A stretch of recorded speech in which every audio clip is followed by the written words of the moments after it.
ಪ್ರತಿ ಅಡಿಗೆಯಲ್ಲಿಯೂ ಚಲಿಸುತ್ತಿರುವ ಮುಕ್ತ ಚೇತನವೇ, ಪ್ರತಿ ಪ್ರಾಣಿಯಲ್ಲಿಯೂ ಬೆಳಗುತ್ತಿರುವ ಮುಕ್ತ ಜ್ಯೋತಿಯೇ, ಪ್ರತಿ ಪ್ರಾಣಿಯಲ್ಲಿಯೂ ಬೆಳಗುತ್ತಿರುವ ಮುಕ್ತ ಜ್ಯೋತಿಯೇ, ಎಲ್ಲವನ್ನು ಒಂದೊಂದಾಗಿ ಸೇರಿಸಿರುವ ಮುಕ್ತ ಪ್ರೇಮವೇ, ಎಲ್ಲವನ್ನು ಒಂದೊಂದಾಗಿ ಸೇರಿಸಿರುವ ಮುಕ್ತ ಪ್ರೇಮವೇ, ನಿನ್ನೊಡನೆ ಒಂದಾಗಿನೆಂದು ತಿಳಿದಿರುವ ಪ್ರತಿಯೊಬ್ಬನೂ, ನಿನ್ನೊಡನೆ ಒಂದಾಗಿನೆಂದು ತಿಳಿದಿರುವ ಪ್ರತಿಯೊಬ್ಬನೂ ಆ ಕಾರಣದಿಂದಲೇ ಇತರರೊಂದಿಗೂ ತನ್ನ ಐಕ್ಯತೆಯನ್ನು ಅರಿಯಲಿ. ಇತರರೊಂದಿಗೂ ತನ್ನ ಐಕ್ಯತೆಯನ್ನು ಕೊಟ್ಕೊಳ್ಳಿ. ಸಾರ್ವತ್ರಿಕ ಪ್ರಾರ್ಥನೆ ಆಗಬೇಕು. ಅಮ್ಮ, ಸಾರ್ವತ್ರಿಕ ಪ್ರಾರ್ಥನೆ. ನೀವಲ್ಲಿ ಕೂತ್ಕೊಳ್ಳಿ ಅಂತ ನಾನು ಆವಾಗ ಹೇಳ್ತೀನಿ. ಅಲ್ಲ, ಏಟು ದೊಡ್ಡ ನಾನು ಬಿಟ್ಟು ನೀವಲ್ಲಿ ಕೂತ್ಕೊಳ್ಳಿ, ನೀವಲ್ಲಿ ಕೂತ್ಕೊಳ್ಳಿ. ಒಂದ್ಸಲ ಹೇಳ್ದು ನಾನು ಕ್ಯಾಚ್ ಮಾಡಬೇಕು.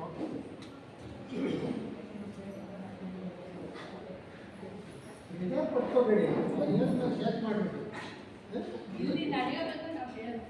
ರೈಟ್.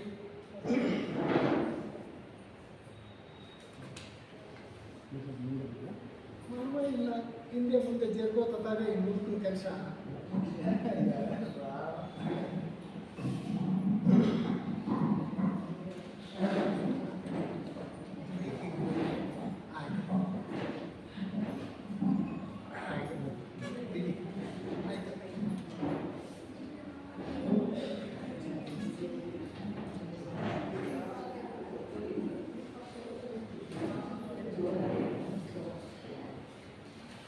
ಇವತ್ತು ನಮ್ಮ ದಿಯಾಸತಿನಲ್ಲಿ ಒಂದು ವಿಶೇಷವಾದ ದಿನ. ಏನಪ್ಪ ಅಂತಂದರೆ,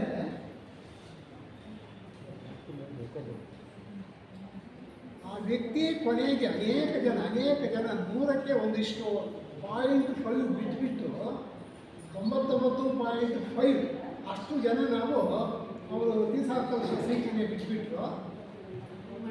ಅಂಥ ವ್ಯಕ್ತಿ ಇಂಥ ವ್ಯಕ್ತಿ ಅಂತ ನಾವು ಅಂದ್ಕೊಳ್ತೀವಿ.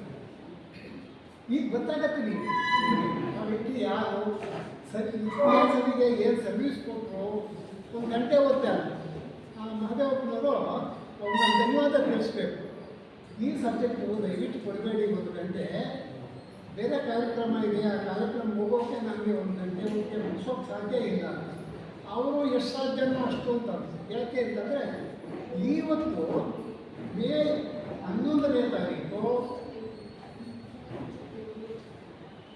JK ಅವರು ಹುಟ್ಟಿದ ದಿನ. JK ಅವರು ಹುಟ್ಟಿದ ದಿನ ಇವತ್ತು. ಅದನ್ನು ನೆನಪಿಸ್ಕೊಳ್ಳೋದು ನಮ್ಮ ಕರ್ತವ್ಯ.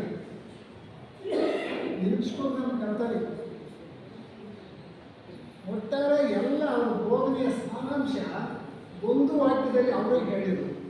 ಮೊದಲು ಕೇಳಿಸ್ಕೊಳ್ಳೋದು ಒಂದು ವಾಕ್ಯದಲ್ಲಿ ಅವ್ರು ಏನು ಹೇಳಿದ್ದಾರೆ ಅಂತ. ಅನಂತರ ಇವತ್ತು ನಾನು ಇನ್ನೊಬ್ಬರಿಗೆ ನಾನು ಧನ್ಯವಾದ ತಿಳಿಸ್ಬೇಕು. ಏನಪ್ಪ ಅಂತಂದರೆ, ಇಷ್ಟೊತ್ತು ಒಳ್ಳೆಯ ಟಿಫನ್ ಕೊಟ್ಟರು. ಆ ಟಿಫನ್ನ ವ್ಯವಸ್ಥೆಯಿಂದ ಒಬ್ಬ ದಾನಿಗಳು ಮಾಡಿದ್ದಾರೆ. ಡಾಕ್ಟರ್ ರಾಜಸೂಯ ನಾರಾಯಣ ಅವರು ಬಂದಿದ್ದಾರೆ ಸರ್. ಡಾಕ್ಟರ್ ರಾಜಸೂಯ ನಾರಾಯಣ ಅವ್ರು ಬಂದೇ ಹೋದ್ರು ಪರವಾಗಿಲ್ಲ. ಯಾಕೆ ಅಂತಂದರೆ, ಈ ಖರ್ಚು ವೆಚ್ಚ ಎಲ್ಲ ಅವ್ರದ್ದು. ಇವತ್ತು ನಮ್ಮ ಸದಸ್ಯರು ರಾಜಸೂಯ ನಾರಾಯಣ ಡಾಕ್ಟರ್ ನೋಡಿ, ಅದಕ್ಕಾಗಿ ಅವರು ನಾವು ಬಿಸ್ನೆಸ್ ಸಲ್ಲಿಸಬೇಕು. ಇಂಥ ಒಂದು ಪವಿತ್ರವಾದ ದಿನ, JK ಹುಟ್ಟಿದ ದಿನ. ಅನೇಕ ಜನ ಹುಟ್ಟಿಗೆ ಹೋಗಿದ್ವಿ. ಅದನ್ನು ಕೇಳ್ತಾ ಗೊತ್ತಾಗುತ್ತೆ JK ಅವರು ಪ್ರಪಂಚಕ್ಕೆ ಏನು ಬೋಧನೆ ಮಾಡಿ ಹೋದ್ರು ಅಂತ. ಅವರು ಮುಖ್ಯವಾಗಿ ಒಂದು ಗ್ರಂಥನ ಮಹಾತ್ಮರ ಬೋಧನೆಯಂತೆ ಬಂತು, ಒಂದು ಗ್ರಂಥ. ಇನ್ನೊಂದು ಗ್ರಂಥ ಅವರು ಬೆಳೆದ ಆದ್ಮೇಲೆ ಕೆಲವು ದಿನ ಆದಮೇಲೆ ಕಡಿಮೆ ಮಾಡಬೇಕು. ಅವಾಗೇ ಚೆನ್ನಾಗಿತ್ತು. ಯಾಕೋ ಬರ್ತಾ ಇದೆ. ಏನು ಮಾಡೋಕೆ ಹೋಗಬೇಡಿ. ಕೂಗಾಡ್ತೀನಿ, ಬೇಕಾಗಿದ್ರೆ ಕೇಳಿಸಿಲ್ಲ, ಅಲ್ಲಿಗೆ ಬಂದು ಹೋಗ್ತೀನಿ. ಇದೇನು ಮಾಡೋಕ್ಕೆ ಹೋಗಬೇಡಿ. ಬನ್ನಿ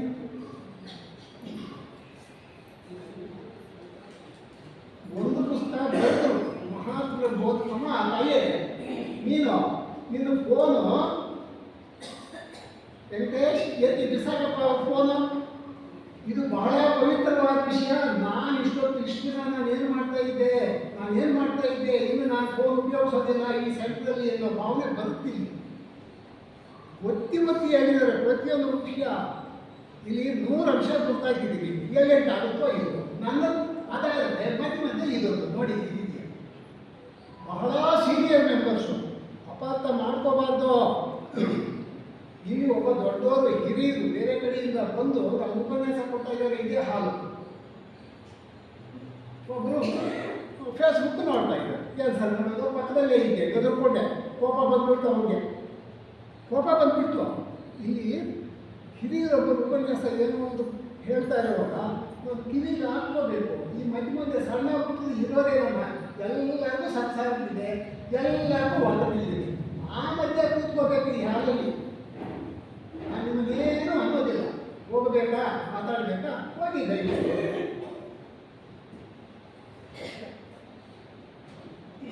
ಆನಂತರ ಒಂದು ಪುಸ್ತಕ ಬರೆದ್ರು, ಇನ್ನೊಂದು ಪುಸ್ತಕ ಬರ್ಸಿದ್ರು.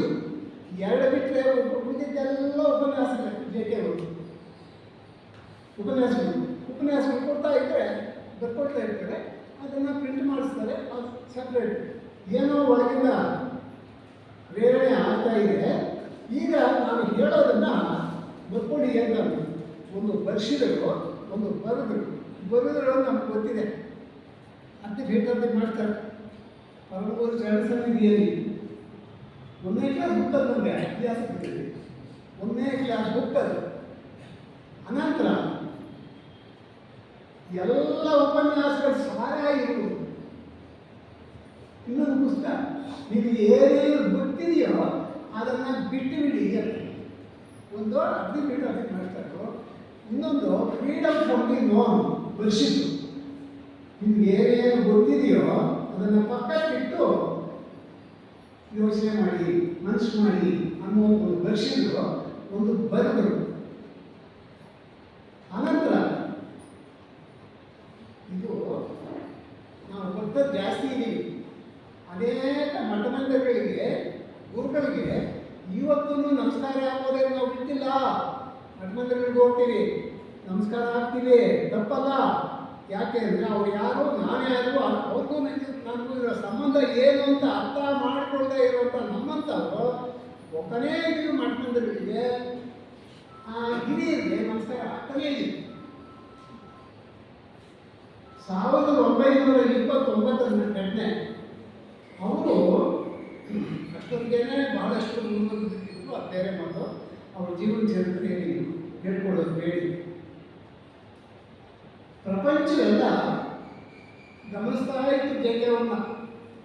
ಪ್ರಪಂಚವೆಲ್ಲ ಅವರು ವಿದ್ವತ್ ನೋಡಿ, ಅವರು ಬೋಧನೆ ನೋಡಿ, ಕೊಟ್ಟ ತಿಳುವಳಿಕೆ ನೋಡಿ ನಿಜವಾಗಿ ಒಬ್ಬ ಸಂಸ್ಥೆ ಮಾಡಿಕೊಂಡು ಅದರ ಮೂಲಕ ಗುರುಪೀಠ ವಹಿಸಿ ನಮಗೆ ತಿಳುವಳಿಕೆ ಕೊಟ್ಟರೆ ಇನ್ನೊಂದಷ್ಟು ನಾವು ಅಭಿವೃದ್ಧಿ ಆಗ್ತೀವಿ, ಮುಂದುವರಿತೀವಿ ಅಂತ ಹೇಳಿ ಪ್ರಪಂಚ ಎಲ್ಲ ಗಮನಿಸ್ತಾ ಇದ್ವಿ.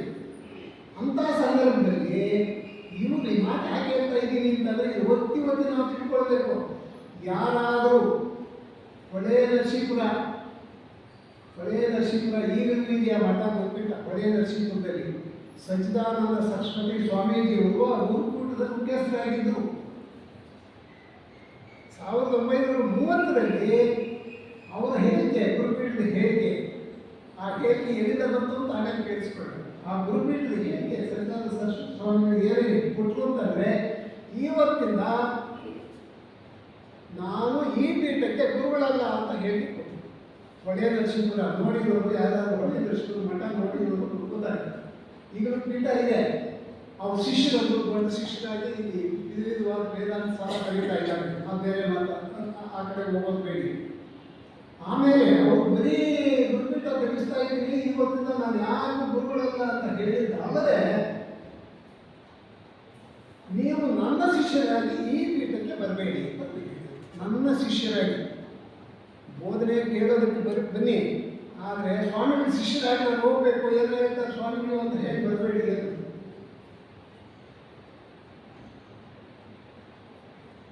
ನೋಡಿ ಅದು ಎಲ್ಲಿಂದ ಬಂತು ಅಂತಂದರೆ, ಇಷ್ಟೊಂದು ಕೇಳಿಸ್ಕೊಂಡಿದ್ವಿ. 1929ರಲ್ಲಿ ಜೆ.ಕೆ. ಅವರು ನೂರಾರು ಅದೆಷ್ಟೋ ಸಾವಿರಾರು ಎಕರೆ ಪ್ರದೇಶ, ಕೋಟ್ಯಾಂತರ ರೂಪಾಯಿ ಬಂಡವಾಳ ಶೇಖರಣೆ ಮಾಡಿ ಶಿಷ್ಯರು ಒಂದು ಗುರುಪೀಠವನ್ನು ಸ್ಥಾಪನೆ ಮಾಡಿ ಈ ಪೀಠಕ್ಕೆ ಅವರನ್ನು ಗುರುಗಳಾಗಿ ಮಾಡಬೇಕು ಅಂತ ದೊಡ್ಡ ಫಂಕ್ಷನ್. ಇವರು ದೊಡ್ಡ ಫಂಕ್ಷನ್. ಆ ಫಂಕ್ಷನ್ಗೆ ವಿಷಯ ಗೊತ್ತಿತ್ತು. ಆಮೇಲೆ ಮೆಸೇಜು ಅಡ್ಮಿಟ್ರು ಓದು ಏನಾಗುತ್ತೆ ಮುಂದೆ ಅಂತ ಗೊತ್ತಿತ್ತು ಇವ್ರಿಗೆ. 29ರಲ್ಲಿ ಇಬ್ಬರೂ ಇದ್ದರು. ಇಬ್ಬರೂ ಹೋದರು. ಅವರು ಬಂದರು. ಪ್ರಪಂಚದ ಜನಕ್ಕೆಲ್ಲ ಬಂದಂಥ ಸದಸ್ಯರಿಗೆಲ್ಲ ಸಂತೋಷ ಆಗೋಯ್ತು. ಇವರು ಗುರುಪೀಠ ಸ್ಥಾಪನೆ ಮಾಡಿ ಇವತ್ತಿನ ಗುರುಗಳಾಗ್ತಾರೆ ಪೀಠಕ್ಕೆ. ಅವರು ಹೋದರೆ ಇನ್ನೂ ವಿಶೇಷವಾಗಿರುತ್ತೆ ಅಂತ ಗಮನಿಸ್ತಾ ಇದ್ದರು. ಈ ನಮಗೆ ಹೇಳಿದ್ನಲ್ಲ, ಪ್ರಾರ್ಥನೆ ಬೇಡಿ ನೀವು ಹೋಗಿ ಕೂತ್ಕೊಂಡಿದ್ವಿ ಅಂತ. ವ್ಯವಸ್ಥಾಪಕರೆಲ್ಲ ಶುರು ಮಾಡಿದರು. ನೀರು ಓದು ಹೂನಾರ ಪವನಾರ ಮೈಕ್ಗಳು ಎಲ್ಲ ಮೈಕ್ ಮುಂದೆ ಕೂತ್ಕೊಂಡಿದ್ದೆ. ಇವತ್ತಿನಿಂದ ನಾನು ಯಾರಿಗೂ ಗುರುಗಳು ತರಿಸ್ಕೊಳ್ಳೋದಿಲ್ಲ. ಈ ಗುರುಪೀಠವನ್ನು ತ್ಯಜಿಸ್ತಾ ಇದ್ದೀನಿ. ನಾನು ಯಾರಿಗೂ ಗುರುಗಳಲ್ಲ, ನಾನು ಯಾರು ಶಿಷ್ಯರು ಇಲ್ಲ. ವಿಷಯ ತಿಳ್ಕೋಬೇಕಾಗಿದ್ರೆ ಒಬ್ಬರಿಗೊಬ್ಬರು ಹಂಚ್ಕೊಳ್ಳೋದಕ್ಕೆ ಸೇರೋಣ. ಅದು ಬಿಟ್ಟರೆ ನಾನು ಯಾವುದು ಗುರುಗಳಲ್ಲ ಅಂತ ಹೇಳಿ 1929ರಲ್ಲಿ ಘೋಷಣೆ ಮಾಡಿದ್ರು. ಅದು ಅನೇಕ ಜನಕ್ಕೆ ಅದು ಗೊತ್ತಿಲ್ಲದೆ ಇರ್ಬೋದು. ಆ ಲೆವೆಲು ಗುರುಪೀಠಗಳು ಪ್ರಪಂಚದಲ್ಲಿರೋದು 4ರಲ್ಲೂ 4 ವಿಶೇಷ ರೀತಿಯ ಜೀವಿಗಳಿದ್ದಾರೆ. 4 ಚೇರ್ಮನ್ಗಳು. 5ನೇ ಚೇರ್ ಇಲ್ಲ ಅಲ್ಲಿ. ಇದು ಗೊತ್ತಿರಬೇಕು. ಕೆಲವರು ಗೊತ್ತಿರುತ್ತೆ ಸೀನಿಯರ್ ಮೆಂಬರ್ಸ್ಗೆ. ರಾಜಯೋಗ, ಜ್ಞಾನಯೋಗ, ಭಕ್ತಿಯೋಗ, ಕರ್ಮಯೋಗ. ಗುರುಪೀಠಗಳು 4 ಜನ ಅಲ್ಲಿ ಕೂತಿದ್ದಾರೆ. ವಿಶೇಷವಾದ ಚೈತನ್ಯ ಉಳ್ಳದು. 5ನೇ ಚೇರ್ ಇಲ್ಲ, ಪೀಠ ಇಲ್ಲ. ಇವ್ರು ಏನು ಕೂತ್ಕೊಳ್ಳೋದು ಗೊತ್ತಿತ್ತು ವ್ಯಕ್ತಿಗೆ. ಈ ಚೈತನ್ಯಕ್ಕೆ ಗೊತ್ತಿತ್ತು ಗುರುಪೀಠ ಇಲ್ಲ ಅಂತ ತಿಳಿಸಿದ್ರು. ಯಾಕೆ ಅಂತ ಗೊತ್ತಾಗುತ್ತೆ. ಇತಿಹಾಸ ಸ್ವಲ್ಪ ಓದ್ತಾ 1ನೇ ದೀಕ್ಷೆ, 2ನೇ ದೀಕ್ಷೆ, 3, 4 ದೀಕ್ಷೆಗಳು ಕಳೆದಾದ್ಮೇಲೆ ಇನ್ನೂ ಸಾಧನೆ ಮಾಡಿದ್ರೆ ಮಾತ್ರ 5ನೇ ದೀಕ್ಷೆ ತನ್ನಷ್ಟೇ ತಾನೇ ಬರುತ್ತೆ. ಅದು ಗುರುಪೀಠವಲ್ಲ ಇತಿಹಾಸದ ಪ್ರಕಾರ, ಈ ಸಾಹಿತ್ಯದ ಪ್ರಕಾರ.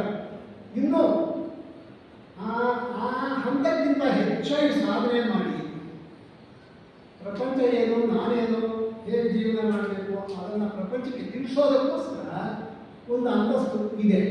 ಆ ಅಂತಸ್ತು 6ನೇ ದೀಕ್ಷೆ ಅಂತ ಕರೀತಾರೆ ಇತಿಹಾಸದಲ್ಲಿ. ಅದು ಗುರುಪೀಠ. 4ನೇ ದೀಕ್ಷೆ ಬಂದವರನ್ನು ಗುರುಪೀಠ ಗುರುಸ್ಥಾನ ಅಂತ ಹೇಳ್ತೀವಿ. ಇಲ್ಲಿರುವುದೇ 4.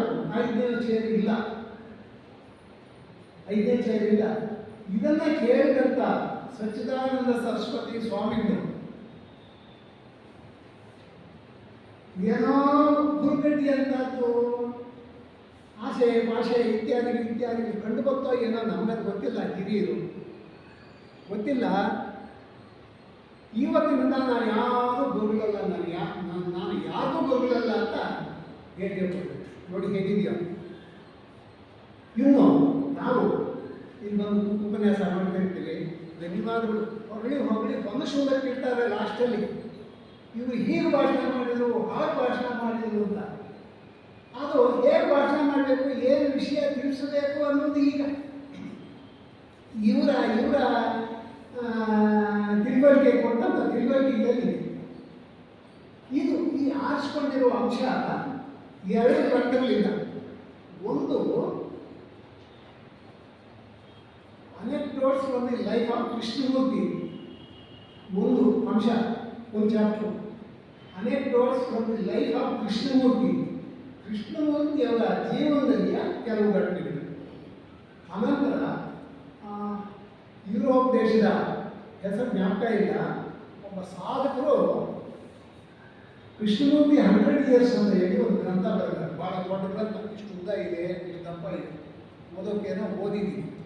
ಕೃಷ್ಣಮೂರ್ತಿ 100 years ಅಂತ. ಅದರಲ್ಲಿ ಕೆಲವು ಘಟನೆಗಳನ್ನು ಆರಿಸ್ಕೊಂಡಿದ್ದೀನಿ. ಎಷ್ಟಾಗಿವೋ ಅಷ್ಟು ತಮ್ಮ ಕಿವಿಗೆ ಹಾಕೋಣ, ಉಳಿದಿದ್ದು ನೀವು ಓದ್ಕೊಳ್ತೀವಿ ಅಂತ ಇಟ್ಕೊಳ್ಳಿ. ಮೊದಲನೇದು anecdotes from the life of Krishnamurti. ಇನ್ನೊಂದು ಕೃಷ್ಣಮೂರ್ತಿ 100 years ಅಂತ, ಲೈಫ್ ಆಫ್ 100 years ಅಂತ. ಈಗ ಹಾಗೆ ಬಂದ್ಬಿಡ್ತಾ ಹೋಗೋಣ. ಈಗ ಅವರ ಬೋಧನೆಯ ಸಾರಾಂಶ ಇಲ್ಲಿ ಇತಿಹಾಸಕ್ಕೆ ಎನ್ನುವ ಪದ ಬಂದಿದೆ. ಪದ ಕೃಷ್ಣಮೂರ್ತಿ ಫೌಂಡೇಶನ್ ಅಂತ ಹೇಳಿ ಅಡಿಯಾದಲ್ಲಿದೆ. ಅವರು ಕೊನೆಯ ದಿನಗಳು 1986 ಕೊನೆಯ ದಿನಗಳಾಗಿತ್ತು. ಆ ದಿನಗಳಲ್ಲಿ ಆ ಕೃಷ್ಣಮೂರ್ತಿ ಫೌಂಡೇಶನಲ್ಲಿ ದೊಡ್ಡ ಮೀಟಿಂಗ್ ಏರ್ಪಾಡು ಮಾಡ್ತಾರೆ. ಆ ಮೀಟಿಂಗಲ್ಲಿ ಒಬ್ಬರು ಒಂದು ಪ್ರಶ್ನೆ ಕೇಳ್ತಾರೆ, ನೀವು ಯಾವಾಗ ಥಿಸಾಫಿಕಲ್ ಸೊಸೈಟಿ ಬಿಟ್ಟಿತ್ತು ಅಂತ. ಅವರು ಬೆಳೆದಿದ್ದು ಥಿಸಾಫಿಕಲ್ ಸೊಸೈಟಿನಲ್ಲಿ, ಇವರನ್ನ ಬೆಳೆಸಿದ್ದು, ಕೇರ್ ಟೇಕ್ ಮಾಡಿದ್ದು ಎಲ್ಲ ಆನಿ ಬಿಸೆಂಟ್ರು ಬಿಟ್ಬಿಟ್ರು. ಅವರು ಆನಿ ಬಿಸೆಂಟ್ರು ಅವ್ರ ಅಮ್ಮ ಅಂತ ಕರೀತಾ ಇದ್ರು. ನೋಡಿ ಹೇಗಿದೆಯೋ ಆ ಮೂಲದಿಂದ ಬೆಳೆದವರು.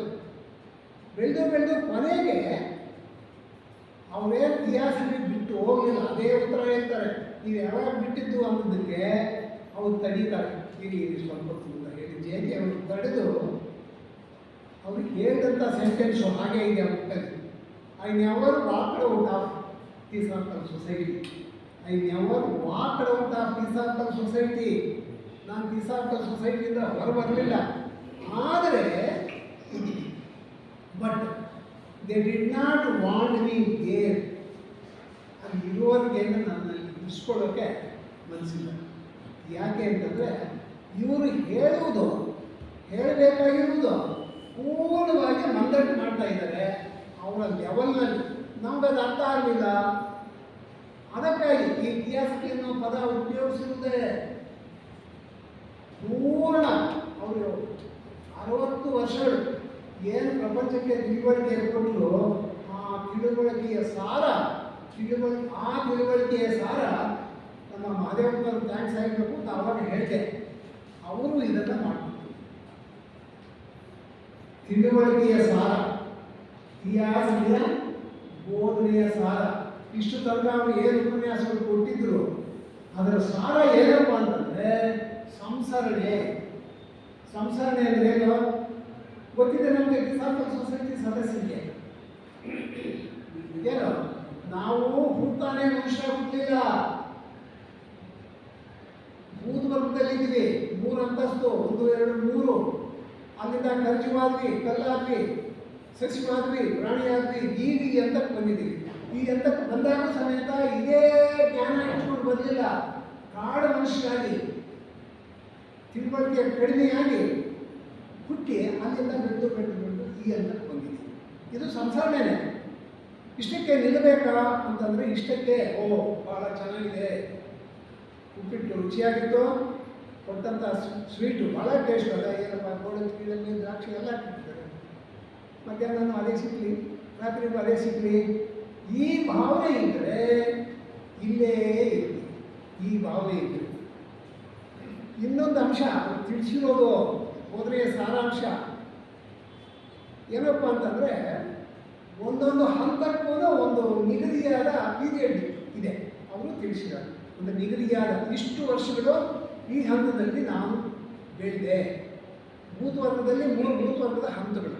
ಒಂದೊಂದು ಹಂತದಲ್ಲೂ ಸಮೇತ ಒಂದು ಕಲ್ಪಕಾಲ. 1ನೇ ಭೂತವರ್ಗ 1 ಕಲ್ಪ, 2 ಕಲ್ಪ, 3 ಕಲ್ಪ ಪೀರಿಯಡ್ 422 ಕೋಟಿ 32 ಕೋಟಿ ವರ್ಷಗಳು. ಅಷ್ಟು ವರ್ಷಗಳು ಒಂದೊಂದು ಹಂತದಲ್ಲಿ ಬೆಳೆದಿದೆ. ಕಲ್ಲಾದ್ವಿ, ಕಲ್ಲಲ್ಲೂ ಅಷ್ಟೇ ಅಷ್ಟು ವರ್ಷಗಳು ಅಷ್ಟು ಪೀರಿಯಡ್ ಇದ್ದು ಬದಲಾವಣೆ ಸಸ್ಯವಾದ್ವಿ. ಹೊರಗಡೆ ನೋಡಿದ್ರು ಗೊತ್ತಾಗುತ್ತೆ ಕಲ್ಲು ಸಸ್ಯ ಹೇಗಾಗುತ್ತೆ ಅಂತ. ಅಲ್ಲೇನು ಬೀಜ ಬಿತ್ತಿರೋದಿಲ್ಲ, ಏನೂ ಇಲ್ಲ. ಗಾಳಿನಲ್ಲೇ ಮಳೆ ಗಾಳಿಗೆ ಒಂದು ಸಸ್ಯ ಹುಟ್ಟುಕೊಳ್ತಾರೆ ಕಲ್ಲಿನಲ್ಲಿ. ಆ ಸಸ್ಯವಾಗಿ, ಸಸ್ಯದಿಂದ ಪ್ರಾಣಿಯಾಗಿ, ಪ್ರಾಣಿಯಿಂದ ಮನುಷ್ಯರಾಗುವವರೆಗೆ ಒಂದು ಕಲ್ಪಕಾಲ ಒಂದೊಂದು ಹಂತದಲ್ಲೂ ಬೆಳೆದು ಬಂದ್ವಿ. ಇಲ್ಲಿ ಒಂದು ಚಾನ್ಸ್ ಇದೆ ನಮಗೆ. ಇಲ್ಲಿ ಒಂದು ಚಾನ್ಸ್ ಇದೆ. ಏನಪ್ಪ ಅಂತಂದರೆ ಅವರು ಮನೆಯವರು ಈಗ ಒಂದು ಇದು ತೋರಿಸಿದ್ದು ಆದ್ಮೇಲೆ ನೋಡಿ ಹೇಗಿಲ್ಲ. ಧನ್ಯವಾದ ಸರ್ ನಿಮಗೆ. ಮನುಷ್ಯ ವರ್ಗಕ್ಕೆ ಬಂದಾದ ಮೇಲೆ ಕೃಷ್ಣಮೂರ್ತಿ ಪ್ರಕಾರ ಅಥವಾ ಇತಿಹಾಸೀಯ ಬೋಧನೆಯ ಸಾರಾಂಶದ ಪ್ರಕಾರ ಸಂಸಾರಕ್ಕೆ ನಾವು ಮನುಷ್ಯರು ಮಾನವಾತೀತರಾಗಬೇಕು, ದೈವತ್ವಕ್ಕೆ ಏರಬೇಕು. ದೈವತ್ವಕ್ಕೆ ಏರಬೇಕಾಗಿದ್ರೂ ಸಮೇತ ಸಾಮಾನ್ಯ ಜೀವನ ಮಾಡಿದರೆ 432 ಕೋಟಿ ವರ್ಷಗಳು ಅಥವಾ ಕಲ್ಕಾಲ. ಒಂದು ವೇಳೆ ನಾನು ಇರೋದೇ ಹೀಗೆ ಇಷ್ಟೊತ್ತು ಹೇಳ್ಕೊಂಡಂಗೆ ಅವ್ರು ಕೊಟ್ಟಂಥ ಕೊಡುಗೆ ದ್ರಾಕ್ಷಿಯಾಗಿ ಮಾಡಿದಂಥ ಪಾಯಸ ಸಿಹಿ ಭಾಳ ರುಚಿಯಾಗಿದೆ ಅಂತ ಅಂದ್ಕೊಂಡು ಇದೇ ಸರಿ ಅಂತಂದರೆ 432 ಕೋಟಿ ವರ್ಷಗಳಲ್ಲ, ಒಂದು ಕಲ್ಪ ಅಲ್ಲ, 2 ಕಲ್ಪ ಆದ್ರೂ ನಾನು ಇರೋದು ಹೀಗೆ ಅಂತ ಹೇಳಿ ಇಲ್ಲೇ ಇದೆ. ಆದರೆ ತೀಕ್ಷ್ಣವಾಗಿ ಇದರ ಸಾರಾಂಶ ಸಂಸ್ಕರಣೆ ಆದಷ್ಟು ಬೇಗ ಮಾನವರು ಮಾನವಾತೀತರಾಗಬೇಕು, ದೈವತ್ವಕ್ಕೆ ಏರಬೇಕು ಅನ್ನೋ ಭಾವನೆಯಿಂದ, ಸಾಧನೆಯಿಂದ, ಭಾವನೆ ಅನ್ನೋದಕ್ಕಿಂತ ಸಾಧನೆಯಿಂದ ಮುಂದುವರೆದ್ರೆ ಕಲ ಅಗ್ರ ಇಲ್ಲ, ಇಲ್ಲಿ ಬಿಡು ಅಂತ ಅಂದ್ಕೊಂಡಿದ್ದೀವಿ ಅಂತ ಇಟ್ಟು ಕಲ್ಪ ಸಾಕ. ಅದು ಅದಕ್ಕಾಗಿ ಹೇಳ್ತಾ ಇರೋದ್ರಲ್ಲಿ ಅದೇನೇ ಈ ಪಾಯಿಂಟ್ಸ್ ಬರುತ್ತೆ ಮುಂದೆ. ಏನಪ್ಪ ಬೋಧನೆ ಸಾರಾಂಶ ಸಂಸ್ಕರಣೆ ಅಂತಂದ್ರೇನು, ನಾನು ಈ ಜನ್ಮದಲ್ಲಿ ಏನೇನು ಮಾಡಿರ್ತೀವೋ ಒಳ್ಳೆಯದಾಗಲಿ ಕೆಟ್ಟದ್ದಾಗಲಿ ಅದು ಈ ಜನ್ಮದಲ್ಲಿ ಅನುಭವಿಸ್ಬೇಕು ಅದರ ಫಲ. ಅಥವಾ ಏನಾದರೂ ರೆಸಿಪಿ ಉಳಿದಿದ್ರೆ, ಸಿಲುಕು ಉಳಿದಿದ್ರೆ ಮುಂದಿನ ಜನ್ಮದಲ್ಲಿ ನಾವು ಆ ಹಂತದಲ್ಲಿ ಹುಟ್ಟಬೇಕಾಗತ್ತೆ, ಅನುಭವಿಸ್ಬೇಕು ನಾವು ಮುಂದಿನ ಜನ್ಮದಲ್ಲಿ ಈ ಬ್ಯಾಲೆನ್ಸ್ ಎಲ್ಲ ಏನೇನು ಈ ಹಂತದಲ್ಲಿ ಈ ಜನ್ಮದಲ್ಲಿ ಅಷ್ಟೋ ಇಷ್ಟೋ ಜ್ಞಾನ ಕೊಟ್ಟಿದ್ದಾರೆ, ಬೇರೆ ಬೇರೆ ಮೂಲಗಳಿಂದ ಜ್ಞಾನ ದೊರೆತಿದೆ, ಅದನ್ನು ಈ ಜನ್ಮದಲ್ಲೇ ಅನುಭವಿಸೋಕ್ಕಾಗತ್ತೆ. ಅಥವಾ ಮುಂದಿನ ಜನ್ಮದಲ್ಲಿ ಕಠಿಣವಾಗಿ ಅನುಭವಿಸ್ಬೇಕಾಗುತ್ತೆ, ಕಠಿಣವಾಗಿ. ಅದು ಅವರ ಸಾರಾಂಶ. ನಾವು ಹೇಗೆ ಜೀವನ ಮಾಡ್ತೀವಿ, ಕರ್ಮ, ಆ ಕರ್ಮ ತೀರಿಸಬೇಕಾಗಿದ್ರೆ ಪುನರ್ಜನ್ಮ ನಮಗೆ ಇರಲೇಬೇಕು. ಇಂಥದ್ದು ಕೊನೆಯ ಜನ್ಮ ಅಲ್ಲ, ಬ್ಯಾಲೆನ್ಸ್ ಇದೆ. ಕೊನೆಗೆ ಎಲ್ಲ ಚುಕ್ತ ಬ್ಯಾಲೆನ್ಸ್ ಶೀಟ್ ಎಲ್ಲ ಕೊನೆಗೆ ಬಂದಾದ ಮೇಲೆ ಮುಂದಿನ ಹಂತ ಸಂಸಾರದ ಮುಂದಿನ ಹಂತ 4ನೇ ದೀಕ್ಷೆಯವರೆಗೆ ಪುನರ್ಜನ್ಮ ಎತ್ತನೇ ಇರ್ತೀವಿ. ಇಷ್ಟೊತ್ತು ದೀಕ್ಷೆಯಿಂದ ಅಂದ್ಕೊಂಡಿದ್ದೀವಿ, 1 2 3 4 ಎತ್ತನೇ ಇರ್ತೀವಿ. ಕಡಿಮೆ ಆಗಬಹುದು, ಆದರೆ ಬಿಡೋಕ್ಕಾಗಲ್ಲ. ಯಾಕೆಂದರೆ ಕರ್ಮ ಅಷ್ಟೋ ಇಷ್ಟೋ ಮುಗಿದಿರುತ್ತೆ. ಪೂರ್ಣ ಇಲ್ಲಪ್ಪ ಕರ್ಮದ ಏನು ರಿಸಲ್ಟು ಅಂತಂದರೆ ಆಗ ಪುನರ್ಜನ್ಮ ಇರೋದಿಲ್ಲ, ಮುಂದಕ್ಕೆ ಹೋಗ್ತದೆ. ಇದು ಕೃಷ್ಣಮೂರ್ತಿಗಳ ಬೋಧನೆಯ ಸಾರಾಂಶ. ಅನಂತರ ಈಗ ಬರೀ ನಾನು ಒಬ್ಬ ಅಲ್ಲ, ಒಂದು 5-6 ಜನ ಇರ್ಬೋದು ಅಂತ ಅಂದ್ಕೊಂಡಿದ್ದೀನಿ. ಇಲ್ಲದೆ ಹೋಗಿದ್ರೆ, ಕೃಷ್ಣಮೂರ್ತಿ ಅವರಿಲ್ಲದೆ ಹೋಗಿದ್ರೆ, ಜೆ.ಕೆ. ಅವರು ನಮ್ಮನ್ನು ಕಾಪಾಡದೆ ಹೋಗಿದ್ರೆ, 2004 ಡಿಸೆಂಬರ್ 26 ಸಮುದ್ರದಲ್ಲಿ ಸೇರೋಗ್ತಾ ಇದ್ವಿ. ಎಷ್ಟು ಜನ ಅವ್ರು ತಡಿಯಾರಲ್ಲಿದ್ರು ಗೊತ್ತಿಲ್ಲ, ನಾನಂತೂ ಇದ್ದೆ. ನೋಡ್ರ ಮದುವೆ ಇದ್ರು ಕೈ ಇರಲಿಲ್ಲ. ಹೇಗೆ ಅಂತ ನೋಡ್ರಿ, ನಾವು ಉಳ್ಕೊಂಡ್ವಿ ಜೆ.ಕೆ. ಅವರಿಂದ. ಹೇಗಪ್ಪ ಅಂತಂದರೆ ರಾಧಾಜಿಯವರು ಬಲವಂತ ಮಾಡಿ ಇವರು ಹೊರಗಡೆ ಬೋಧನೆ ಮಾಡಿಕೊಂಡಿದ್ರು.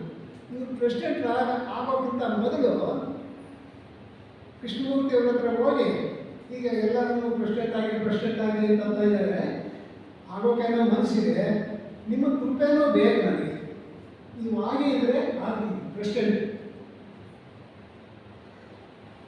ಒಪ್ಕೊಂಡ್ರು ಕೃಷ್ಣಮೂರ್ತಿ ಹಾಗೆ ಇದ್ರು. ಆದರೆ ಒಂದು ಷರತ್ತು, ನಾನು ಪ್ರೆಸಿಡೆಂಟ್ ಆದರೆ ತಕ್ಷಣ ನೀವು ಸೊಸೈಟಿ ಒಳಗೆ ಕಾಲಿಡಬೇಕು, ಸೊಸೈಟಿ ಒಳಗೆ ಕಾಲಿಡಬೇಕು. ಅದಕ್ಕೂ ಒಪ್ಕೊಂಡ್ರು ಜೆ.ಕೆ. ಅಷ್ಟೊತ್ತಿಗೆ ಒಂದು 40-50 ವರ್ಷಗಳು ಸೊಸೈಟಿ ಒಳಗೆ ಬಂದಿಲ್ಲ, ಹೊರಗಡೆ ಉಪನ್ಯಾಸಗಳು ಕೊಡ್ತಾ ಇದ್ರು. ಯಾಕೆ ಅಂತಂದರೆ ಈ ಉಪನ್ಯಾಸಗಳು ಯಾಕೆ ಬೇಕು? ಮಾತೆತ್ತಿದ್ರೆ ಗದರದಂಗೆ ಇರುತ್ತೆ, ಮಾತೆತ್ತಿದ್ರೆ ಗದರದಂಗೆ ಇರುತ್ತೆ. ಇನ್ನು ನಿನ್ನೆ ಗೊತ್ತಲ್ಲ, ಇನ್ನು ಹೆಚ್ಚಿ ಅದು ಆಚಾರ್ಯ ಕೊಟ್ಕೊಂಡಿದ್ರೆ ಅದು ಗಳ್ತಾರೆ ಅಂತ ಅನ್ಕೊಂಡ್ತಾರೆ. ಹಾಗೆ ಜೆ.ಕೆ. ಅವರು ವಿಷಯ ಆಗಿರೋದ್ರಿಂದ ಅವರನ್ನ they did not want me there, ಅಲ್ಲಿ ಬರೋಕ್ಕೆ ಅವಕ್ಕೆ ಇಷ್ಟ ಇಲ್ಲ. ಕಾರಣ ಏನು ಅಂತಂದರೆ, ಆಗ ಆನೆ ಬೆಸೆಂಟ್ ನಂತರ ಬಂದಂಥ ಅಧಿಕಾರ ವರ್ಗ ಇವರು ಬೋಧನೆ ಬಹಳ ಎತ್ತರ ಮಟ್ಟದಲ್ಲಿ ಅದು ಸಾಮಾನ್ಯ ಜನಕ್ಕೆ ಅರ್ಥ ಆಗೋದಿಲ್ಲ.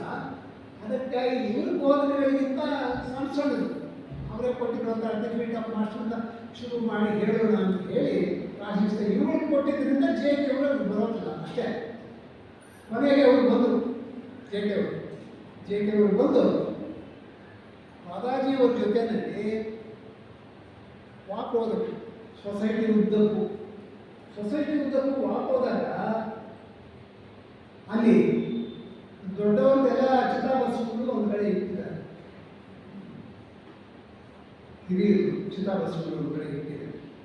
ಅಲ್ಲಿ ಹೋದಾಗ ಜೆ ಕೆ ಅವರು ನಿಂತು ಅಲ್ಲೇ ನಿಂತು ಗಮನಿಸಿದ್ರು, ಇಲ್ಲಿ ಏನೋ ವ್ಯತ್ಯಾಸವಾಗಿದೆಯಲ್ಲ, ಏನಿದೆ ವ್ಯತ್ಯಾಸ ಅಂತ. ಏನೂ ಇಲ್ಲ ದಾದಾಜಿ ಅವ್ರಿಗೆ ಐಡಿಯಾ ಇದೆ, ಏನೂ ಇಲ್ಲ ಅದು.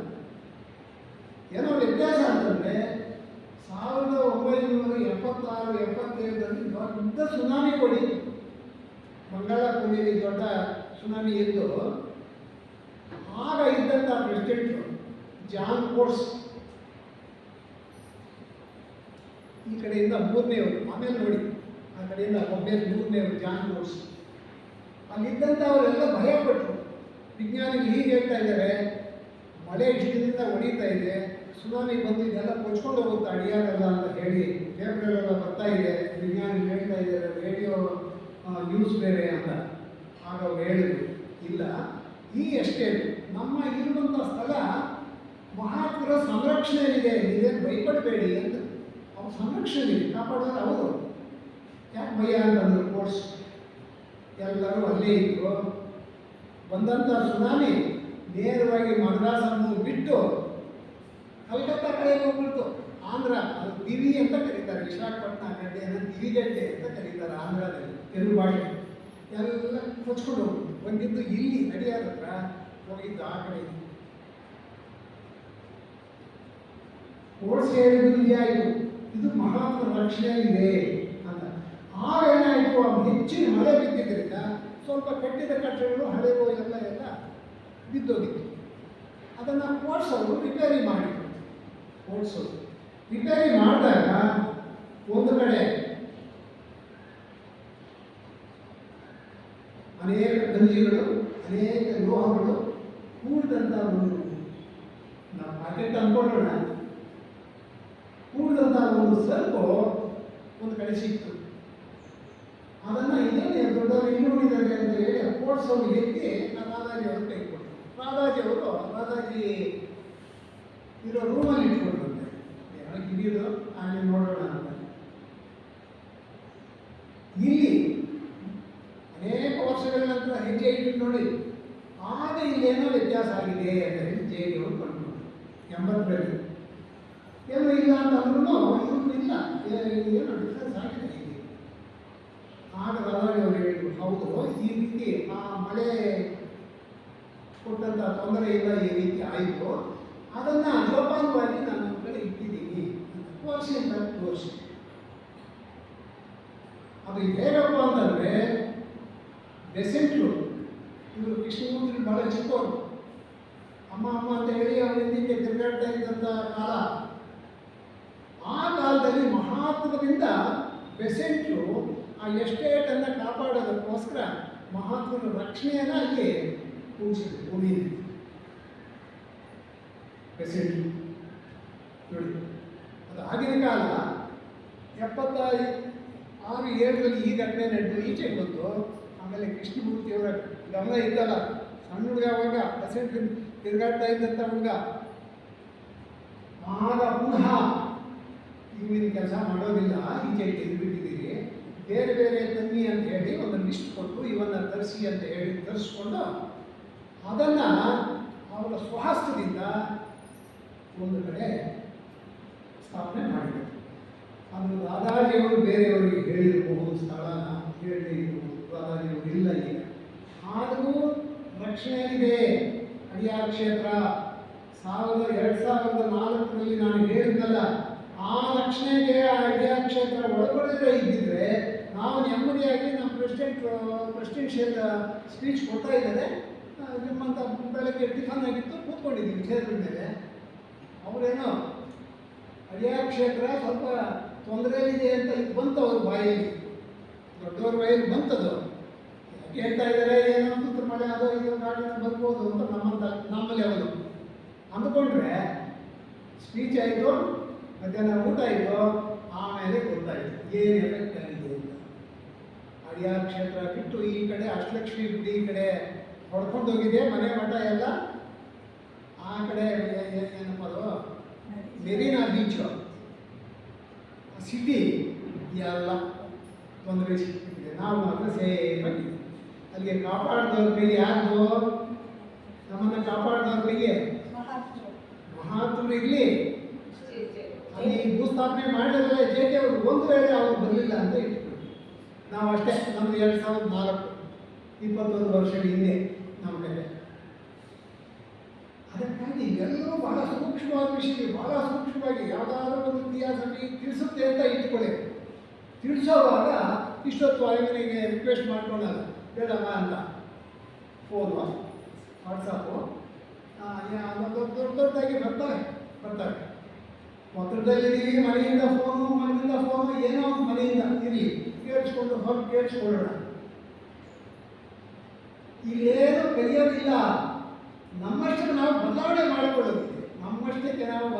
ಮಾಡಿಕೊಳ್ಳೋದಿದೆ. ಅನಂತರ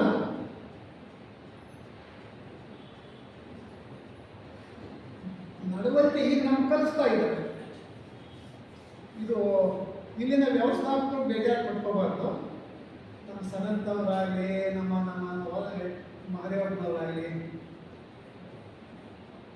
ಕೆಲವು ತಿಂಗಳ ಹಿಂದೆ ಭಾಳ ಹಿರಿಯರು ಇಲ್ಲಿ ಉಪನ್ಯಾಸ ಅವರನ್ನು ಬರ್ಮಾಡ್ಕೊಂಡಿದ್ದು ಕಳಿಸಿದ್ದು ಸೂಕ್ತ ಅಂತ ಅನಿಸ್ಲಿಲ್ಲ.